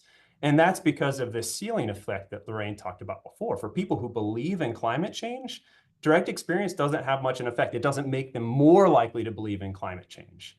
But for those folks who don't believe, sometimes experiences causes them to question their underlying beliefs, which ultimately result in changes in opinion. And so next slide. So what are the implications for communicating the results of EEA studies? Well, I like to think about the relationship between personal experience and climate change opinions as sort of a self-directed exercise in extreme event attribution, where individuals assess the events that they live through. They think about, they decide for themselves whether or not climate change is the cause. And then maybe in some cases, they adjust their opinions and behaviors accordingly. And what I'm really interested in is what happens when we attempt to inform or when we attempt to structure this self-directed process using findings from EEA studies. And I want to say there's a lot of great research that's already been done in this area, but I think there's a lot more room for understanding how injecting this information interacts with people's personal beliefs and opinions and experiences in ways that might ultimately change their opinions and behaviors. My hypothesis or my thought is that pre-existing beliefs, just like we find on the one side, are likely to shape the way in which those EEA study results ultimately impact opinions and behaviors. And for individuals who accept the reality of climate change, EEA findings are most likely to just kind of reinforce their existing opinions. And so when we are trying to communicate the results of the studies, we might be better off trying to target behaviors or trying to measure behavioral changes for that population rather than opinion changes as an indicator of our kind of effectiveness of communication. On the other hand, for individuals who do not believe in the reality of climate change, right, EEA findings do have the potential to change opinions, but only if those findings are communicated in ways that build trust and connect to personally relevant experience and values, something that we talked a lot about on the previous panel. Next slide, please. And so now I'm going to shift just a bit to risk and uncertainty communication. As we all know, uncertainty is inherent in all scientific enterprises, and it can be tempting to minimize uncertainty when communicating results to policymakers or the public. And sometimes we do this out of concern that it will undermine trust in the findings, or sometimes we do this because we think the nuance just might be too confusing for people to understand. And while there are valid reasons to believe that this might be the case, there really is a pretty substantial body of evidence in the academic literature that suggests that this instinct is often misguided, and that when communicated both clearly and transparently, information about uncertainty can really build trust and support informed decision-making. The state of that research is kind of bifurcated. There really is a lot of research and a lot of recommendations on how to effectively communicate uncertainty in situations where there is robust evidence and relatively strong agreement about the likelihood of an event or an outcome or a relationship. This example that you see here on the right is from an IPCC report in 2021 that really walks us through methodically how we think about the communication of uncertainty in different situations. And there are a lot of other recommendations like this. What we know a lot less about, or where there is a lot less research, is how do we communicate uncertainty in situations where we have limited evidence, or when that evidence is rapidly changing over time, or where expert consensus has yet to evolve. Sometimes in the academic world, we call this epistemic uncertainty. There's uncertainty about what we know about a subject, which makes it especially difficult to communicate what it is that we don't know, or how confident we are in what it is we know. And unfortunately, COVID-19 provided an awful lot of opportunities for researchers to focus on how to improve our risk communication practices when we have sort of high levels of epistemic uncertainty.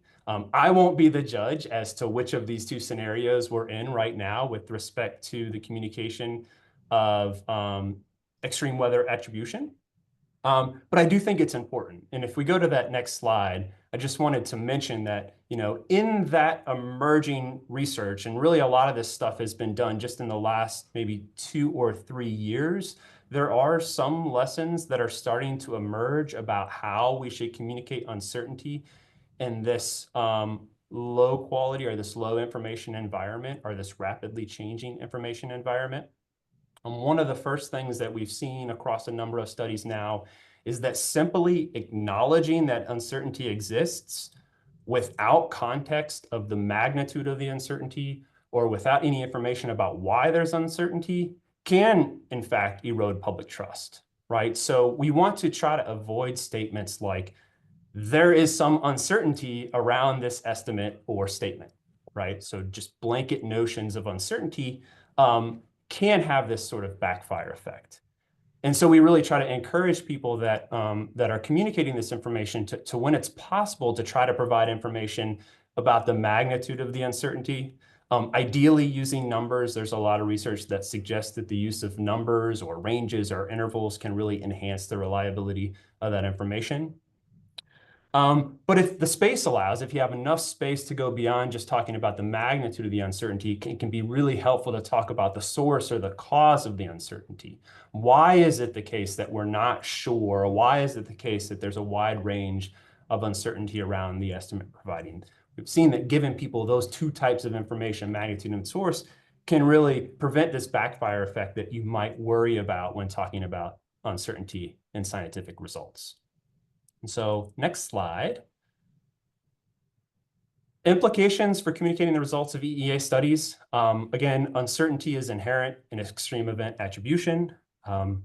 Most of the EEA studies that I'm seeing, I'm particularly familiar with studies from the World Weather Attribution, appear to align pretty well with evidence-based best practices for communicating uncertainty.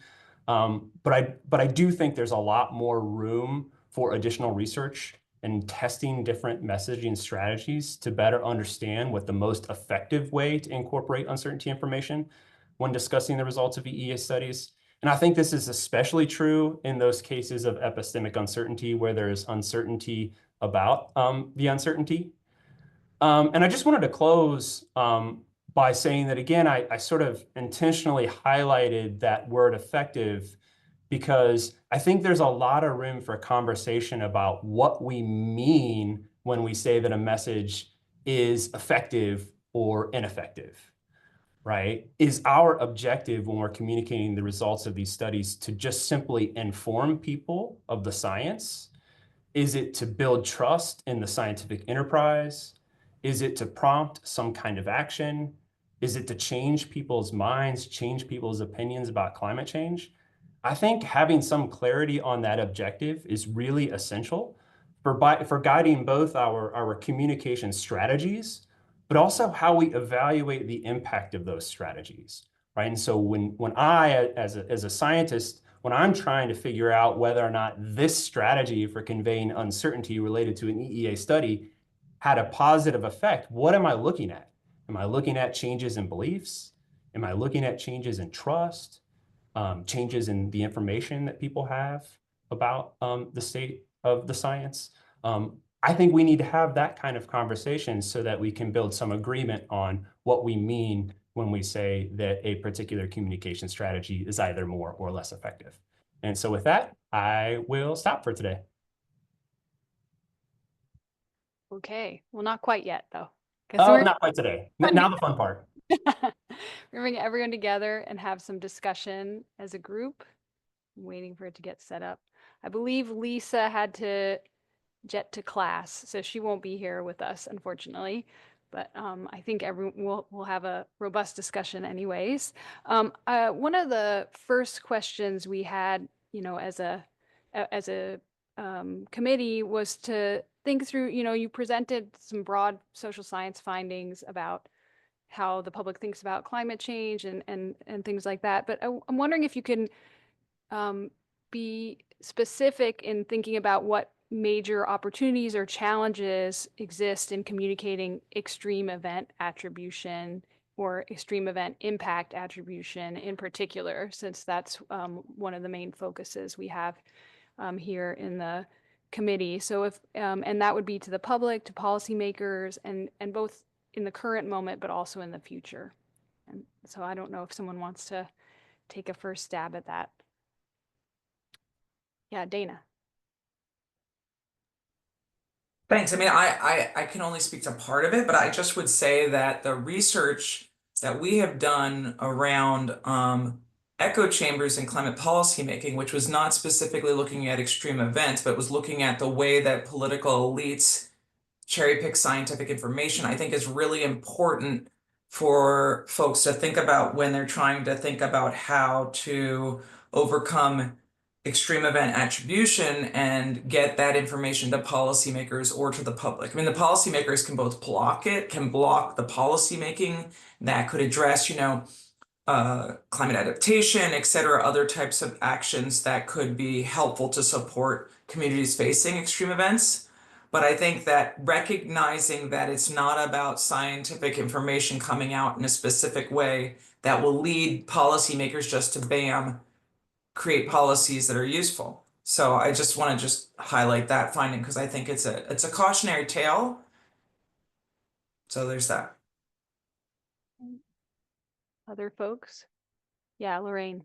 I mean, I guess my answer was going to be similar, and is related to that, is around kind of motivated reasoning, basically. So, as Lisa also kind of talked about, the extent to which people, and Joseph also, the extent to which people will actually receive that information in the way that you would want them to is going to vary considerably. And so this is, I guess, related to the echo chamber point. This is partly about the psychological biases that we have, that we want to just interpret things in light of what we already believe and think.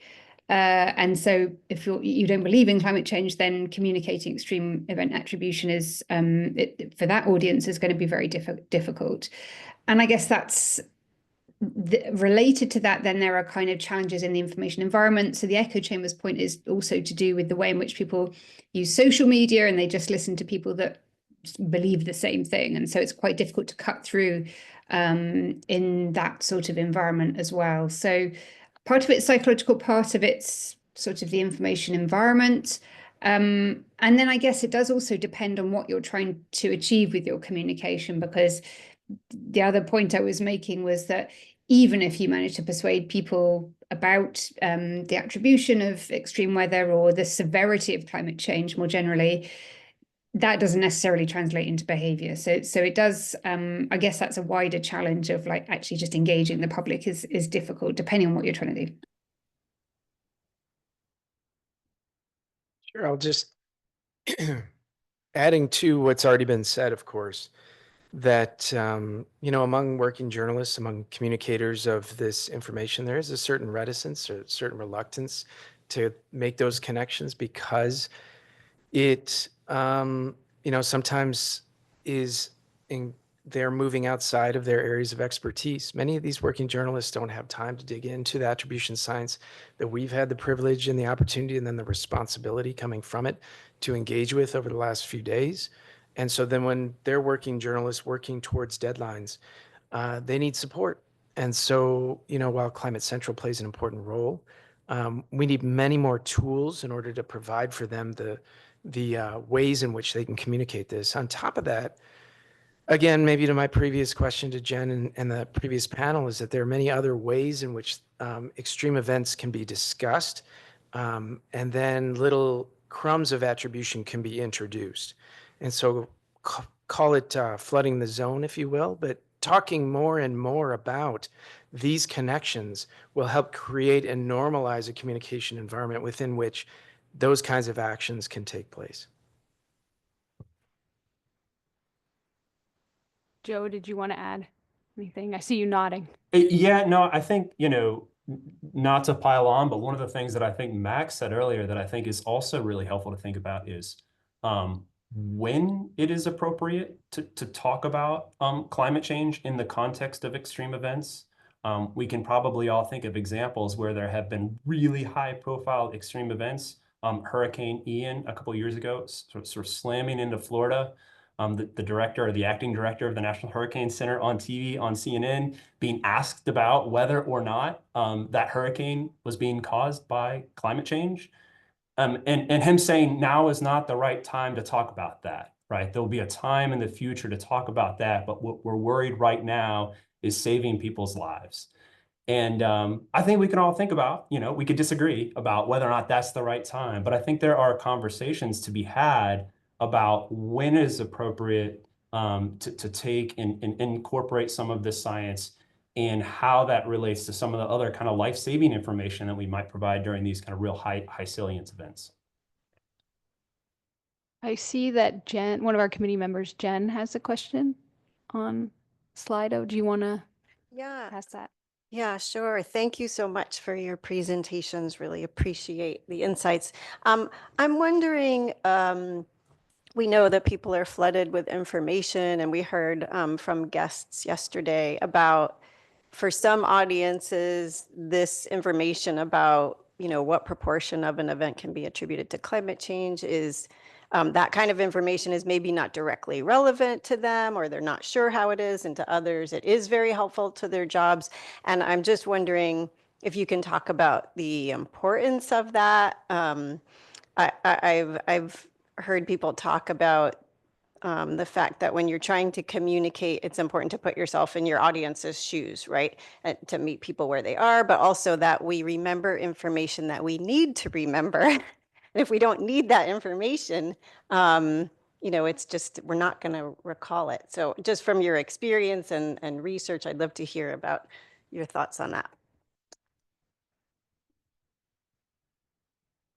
And maybe I could just rephrase the question a little bit, put the question there. How important is it that as scientists, we're thinking about what our audience needs versus just kind of communicating what we know as scientists? Like, do we need to work more to do that job, I guess, to do that translation job? Should other people do that translation job?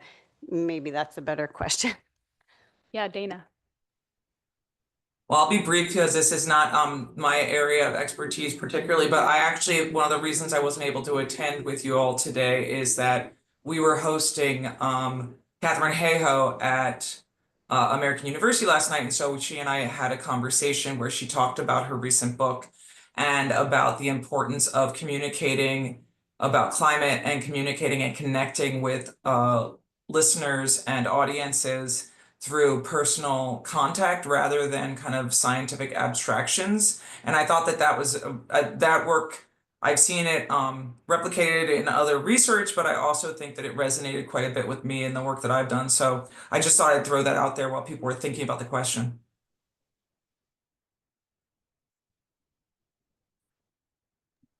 Lorraine, you want to go? I mean, yeah, I can share my views.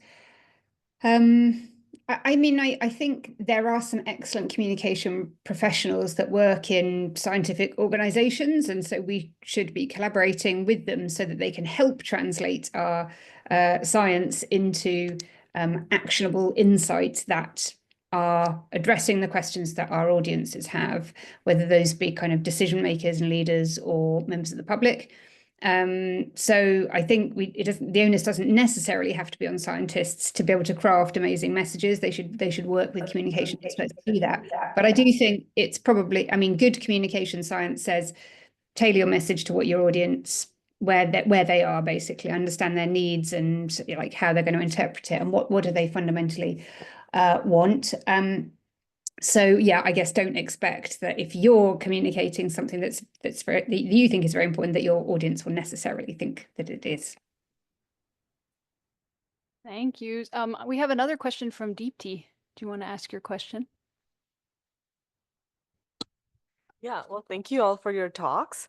So I guess maybe I'm hearing that there's some differences in opinions on whether extreme event attribution can actually help change or help people understand how climate change is influencing them. So I think, Joseph, you talked about how there's some examples of extreme event attribution where it can be used to communicate to audiences that don't believe in climate change.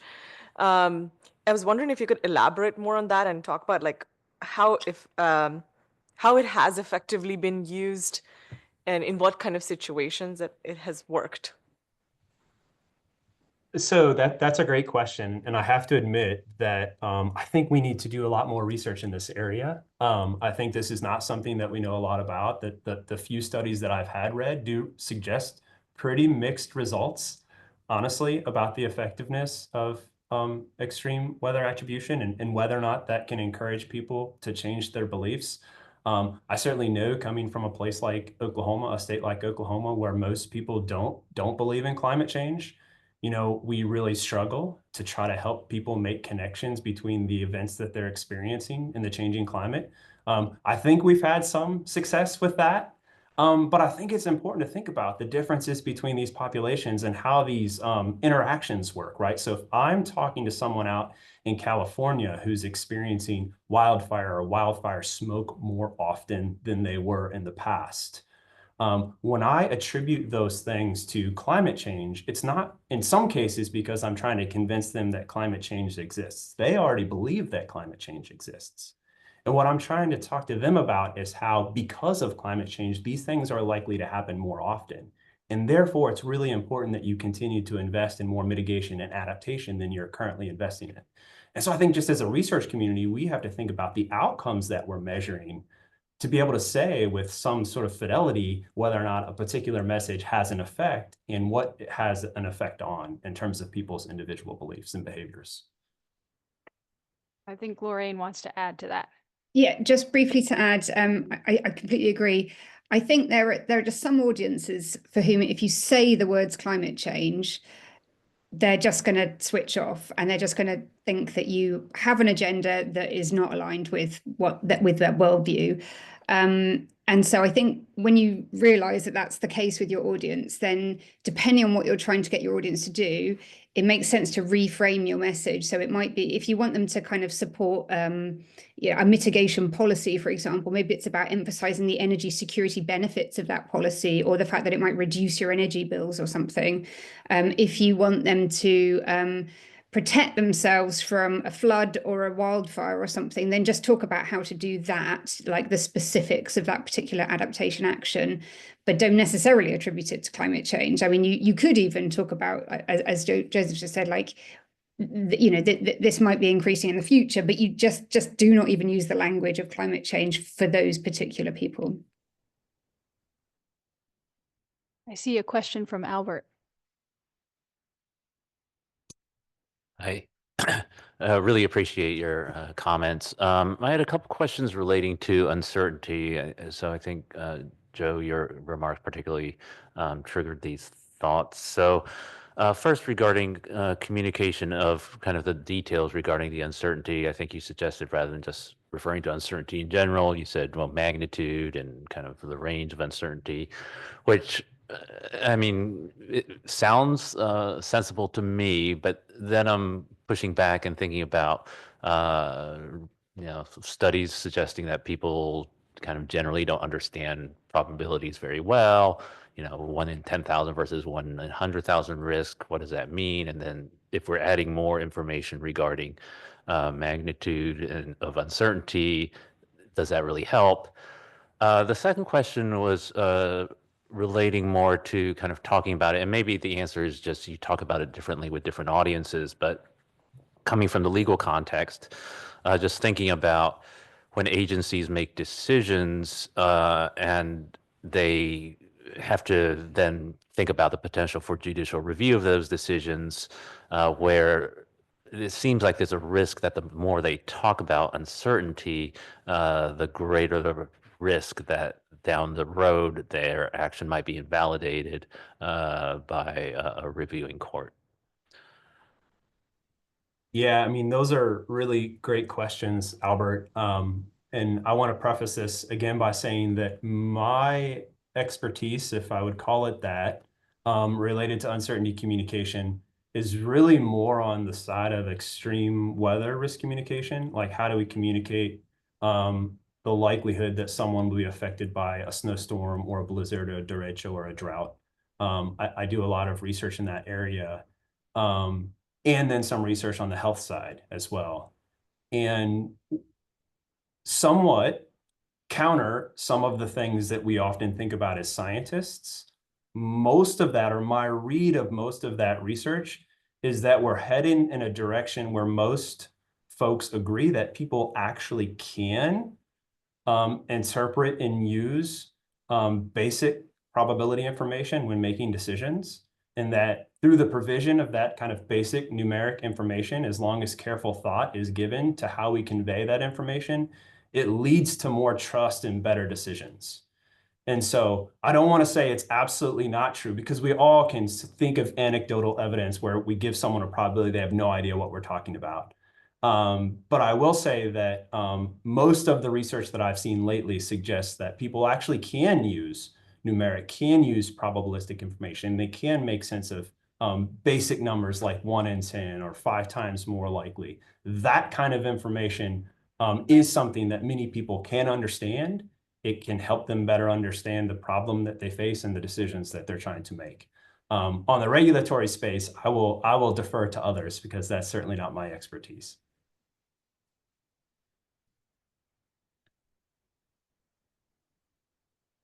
Any others want to contribute there? I think Joe is the most likely. So we have another question from Joyce. Where's Joyce? Oh, yeah, there she is.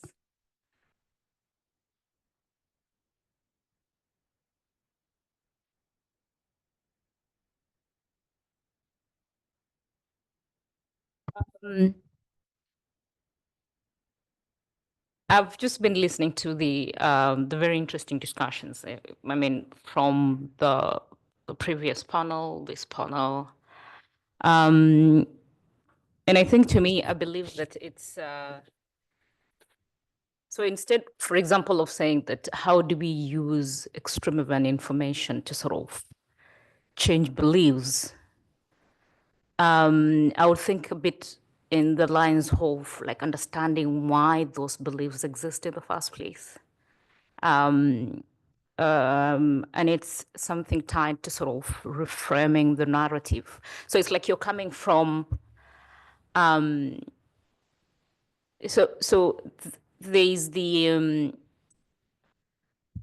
a presentation from, I think that was from,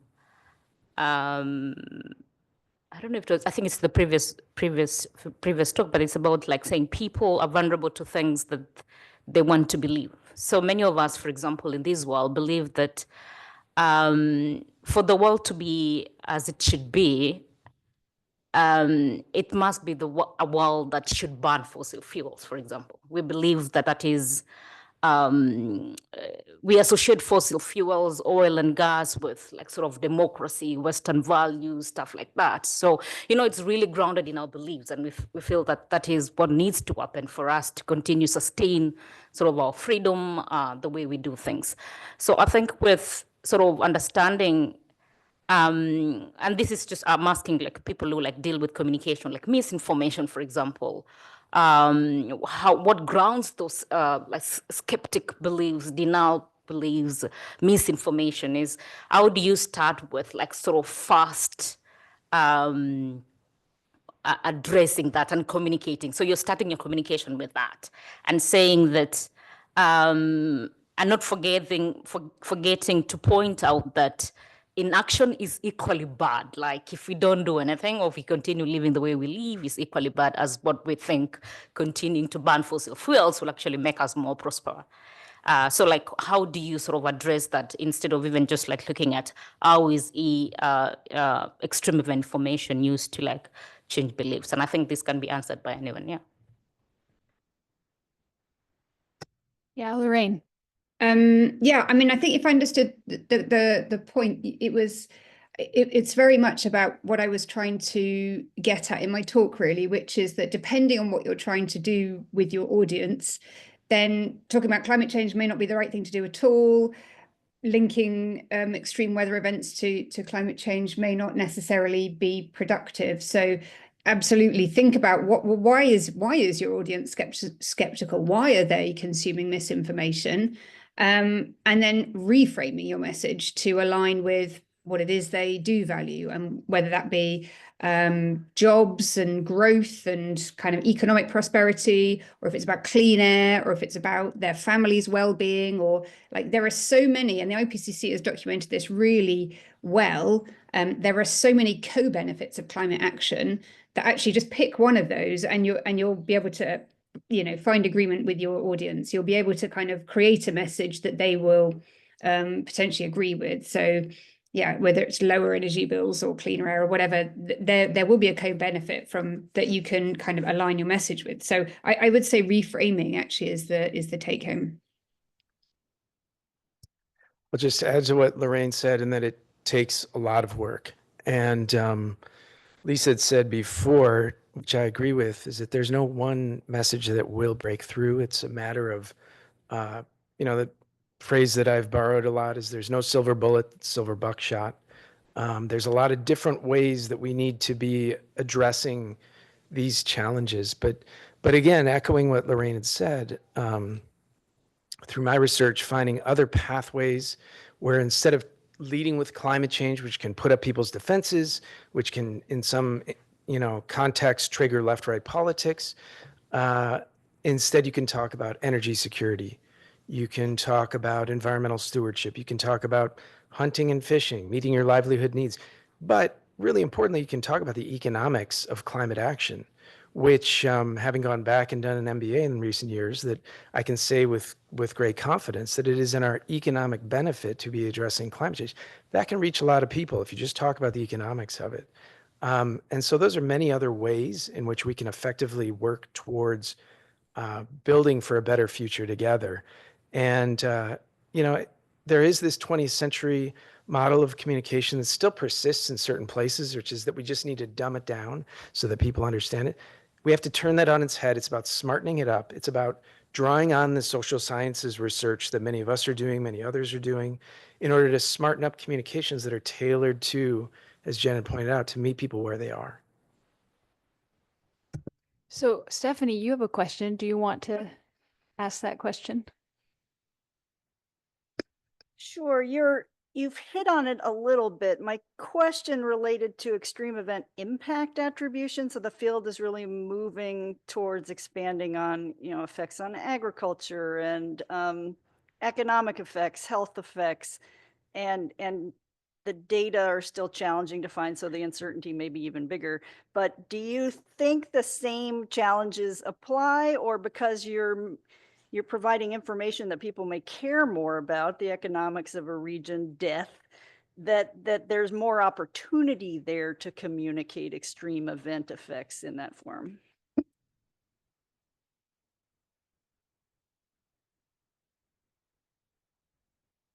I do. I think when we're talking about impacts, in addition to extreme event attribution, those are more touch points. Those are more ways that feed into our everyday lives, the way we meet our livelihood needs, the way we move about this world, work, play, relax. And so I do think that those kinds of pathways in to talk about impacts within communities that can be in the near term, can be in the immediate, can also be in the medium to long term of the wealth and well-being of certain communities. Ways to alleviate suffering can be addressed through impact attribution. And I think that is a step forward. So I do think that's a great question. Yeah, Dana. Sure, thanks. I would just add to what Max is saying to say that there's a lot of research, not specifically about extreme event attribution, but rather about communication and trustworthiness of communication or perceived trustworthiness of information, that shows that community diffusion of information is much more effective when it's coming from folks within the communities or those who have social ties within the communities, and therefore looking for ways to connect with folks who are embedded in communities to help to speak to people where they are and where they come from. And of course, the challenge to that is the fact that we are seeing local media being decimated across the country and around the world. So it makes it even harder, because there used to be local media sources and local journalists who were known and known to people in the communities and had that sense of expertise, but we don't see that as much. So something to think about. I'm sorry I have to go, but we're on that list of 60 and my university is trying to respond. So I have to go and figure out what the heck we're going to do about our research. But thank you so much for having me. Anybody who has any questions after this, I believe my email address was shared. So feel free to email me. Thank you, Dana. Thanks so much for participating. Really appreciate your time. I was wondering if Lorraine or Joe wanted to comment on the impact because that's what we spent a lot of the last day talking about is extreme event impact attribution and the role that might play in communicating. So I can just comment really quickly that is the exact same direction that we're moving on like the extreme weather side, right? It used to be that we tell someone that a hurricane is approaching and they can expect these wind speeds or this storm surge amount. But we know that people are more likely to respond, more likely to evacuate when we tell them what the impacts of that hurricane are going to be for their area. or when we talk about the impacts of a big winter storm, or the impacts of a huge heat wave or cold spell. And so in sort of the immediate event space, there's a lot more focus on impacts, and there's a lot of research that suggests that that's more likely to motivate action than just telling people kind of objectively about what's about to happen to them.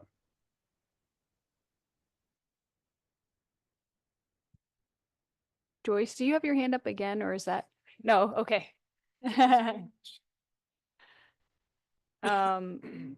I have one question, and then I think Jim wants to ask a question, right?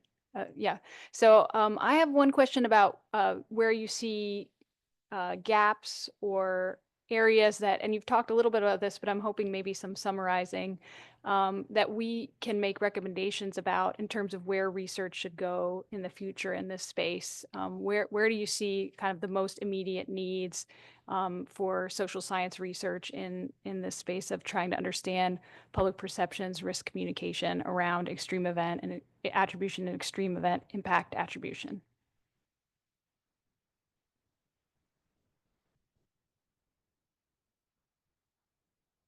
Sure, I'll start. And I do like Deep T's question too. I hope we can get to that, but there's just so much more work to do. And I do think that this consideration, the way in which the natural physical sciences in broad strokes have advanced attribution over the last years is really commendable, really impressive, and really exciting for the ways in which we can help then in the social sciences understand what is working, how, when, why, under what circumstances. And so I think that there is a lot of research that can be done to hone in on Stephanie's question around impact attribution in particular. I think there's a lot more work that we can do to translate, we're publishing in these journals all the time, but then also make them available for all of you. So there is a lot of existing literature that's already here that Joe and Lorraine have referred to. I've alluded to a little bit, but we need to be doing more work in order to bring our existing research and those around us that help support the work that we then end up doing to you in a meaningful way.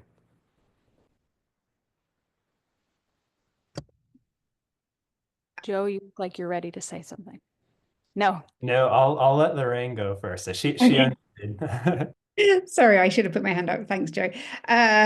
I think we recently did a big evidence review actually for the UK Climate Change Committee around kind of behavioural science insights for climate policy. One of the big gaps we identified was that we still don't have a really strong evidence base on how to encourage people to adapt to climate risks.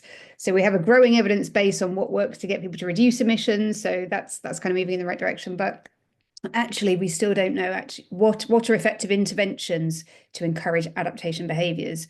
And so, given we're talking about kind of extreme weather events and how to protect people and so on, I think that would be a big area we should look at.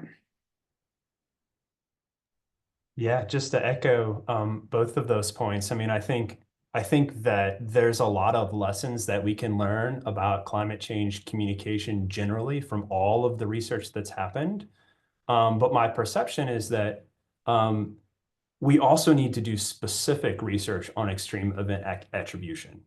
And there's not a lot of research out there on the social side because we're just now to the point on the physical side where we feel confident saying some of these things.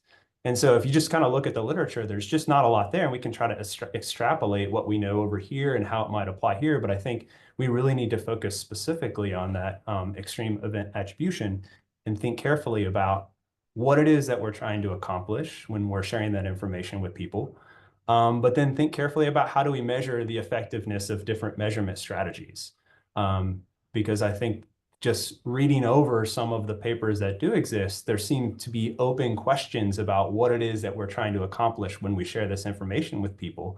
And when we're not all on the same page about what it is that we're trying to accomplish, studies can kind of talk past one another, or you get kind of inconsistent results about what's effective or not effective.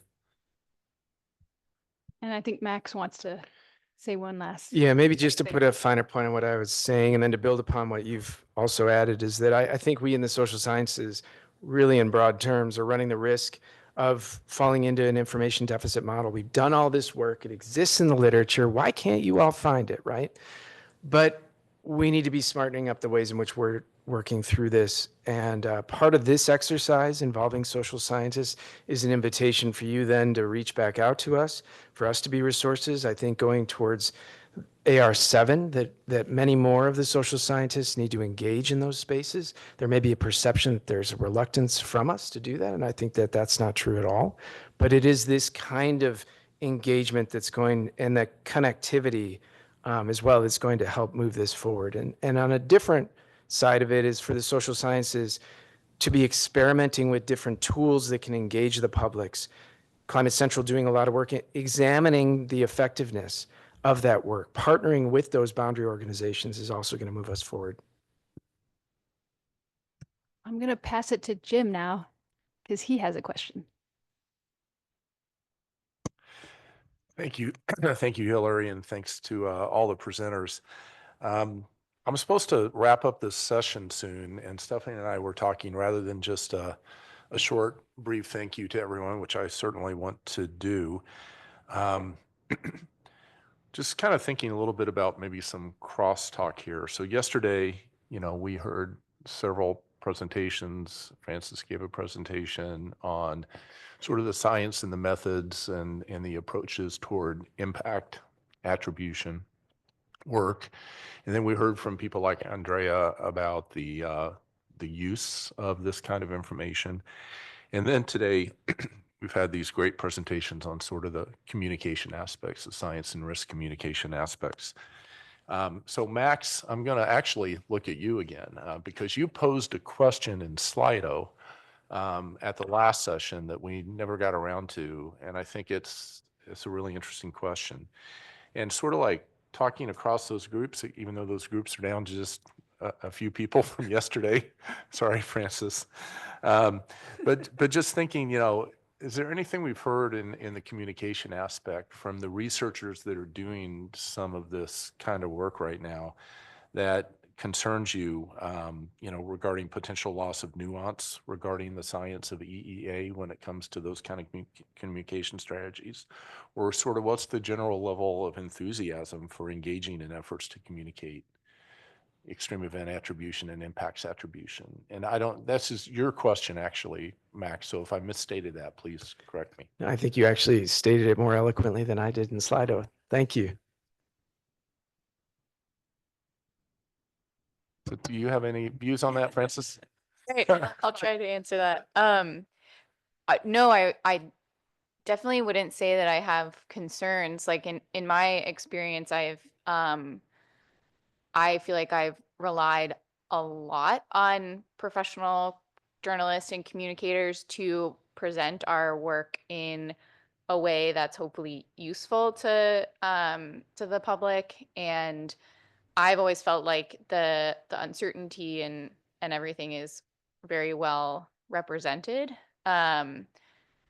So I'm very appreciative of all the efforts that that climate journalists put in to help us communicate, because that's definitely not my expertise. I don't know if that entirely answers your question. One thing I was thinking about that we actually, in the work that I presented yesterday, we were attributing historical flood damages in the US to changes in precipitation. We got a lot of pushback in peer review about the data quality and whether that was sort of a fatal limitation of the work, that we don't have good historical damage data. And what we were able to do in the paper itself was do some like statistical simulations of what that uncertainty, so both potential events that were completely missing from the database or the damages in the database being an underestimate, for example, we're able to show how that would affect our conclusion. So instead of just, and then when we were communicating this to journalists, that instead of just saying, this is uncertain, we could say, we think it's actually an underestimate for these reasons, and these are the parts I'd have most confidence in. So there was like a bit more caveating or like context for the uncertainty that we had backed up with like in the research paper with some analysis. And so I think that was a really useful tool to I guess, yeah, just provide more context for the uncertainty for the communication standpoint. And it's sounding like that amount of context or like more nuance to the uncertainty is sometimes wanted from the journalist side. So I think if we could do that more in our impact research, like here's our best estimate now, but this is what we think might be missing. That was a useful lesson for me in that work. It sounds like your experience actually really echoes some of the points that Joe was making about how to present uncertainty and some of the findings from research about how to present uncertainty. Adding that kind of context to the uncertainty is very important. Yeah. Other thoughts from? Deepti has a question, and Oh, I was yeah. going to say I meant to mention, not to just put Francis on the spot, but other committee members that are working in the the science of and methodologies of extreme event attribution. Same question to any committee members that wish to weigh in. So maybe Deepti. Yeah, I actually kind of just wanted to elevate the other question that is on here by Josh Ettinger, and I think I kind of share some of that. I don't want to say concern, but that there's this, like, we don't really, when we're talking about climate change and how it's impacting extremes, we don't often hear as much about the other factors that could be influencing the impact of extremes and the local factors here. So I feel like sometimes that's left out of the communication, which can cause issues when, like, somebody that is a skeptic will just kind of dive in and say, you're not talking about these other factors that contributed, and so they can use that as a reason to dismiss the science or the article, or the field of attribution. So just curious to hear thoughts on that. And actually I just stole Josh's question, so that was not entirely mine.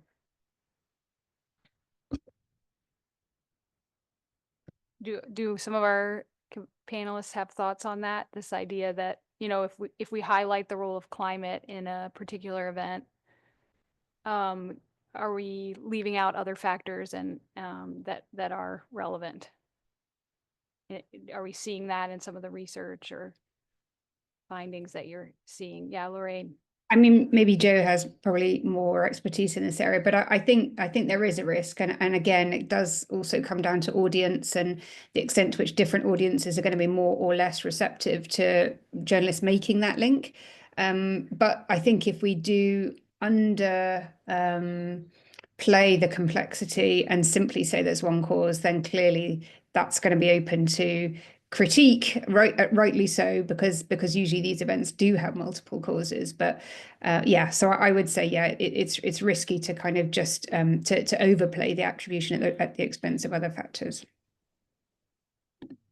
Yeah, I was just going to add, I think that there are risks from sort of the perspective of individuals and how they think about the veracity or how much they trust the attribution that they know to omit important factors. But I think there's also risks on the policy side. Some of what I've seen on the policy side is that in some of these EEA studies that really kind of highlight the role of climate change in causing events, at the expense of highlighting the importance of local context and vulnerability and resilience, it gives you a sense that there's maybe nothing you can do, right? These events are happening, they're happening with increasing frequency, and they're causing this amount of damage.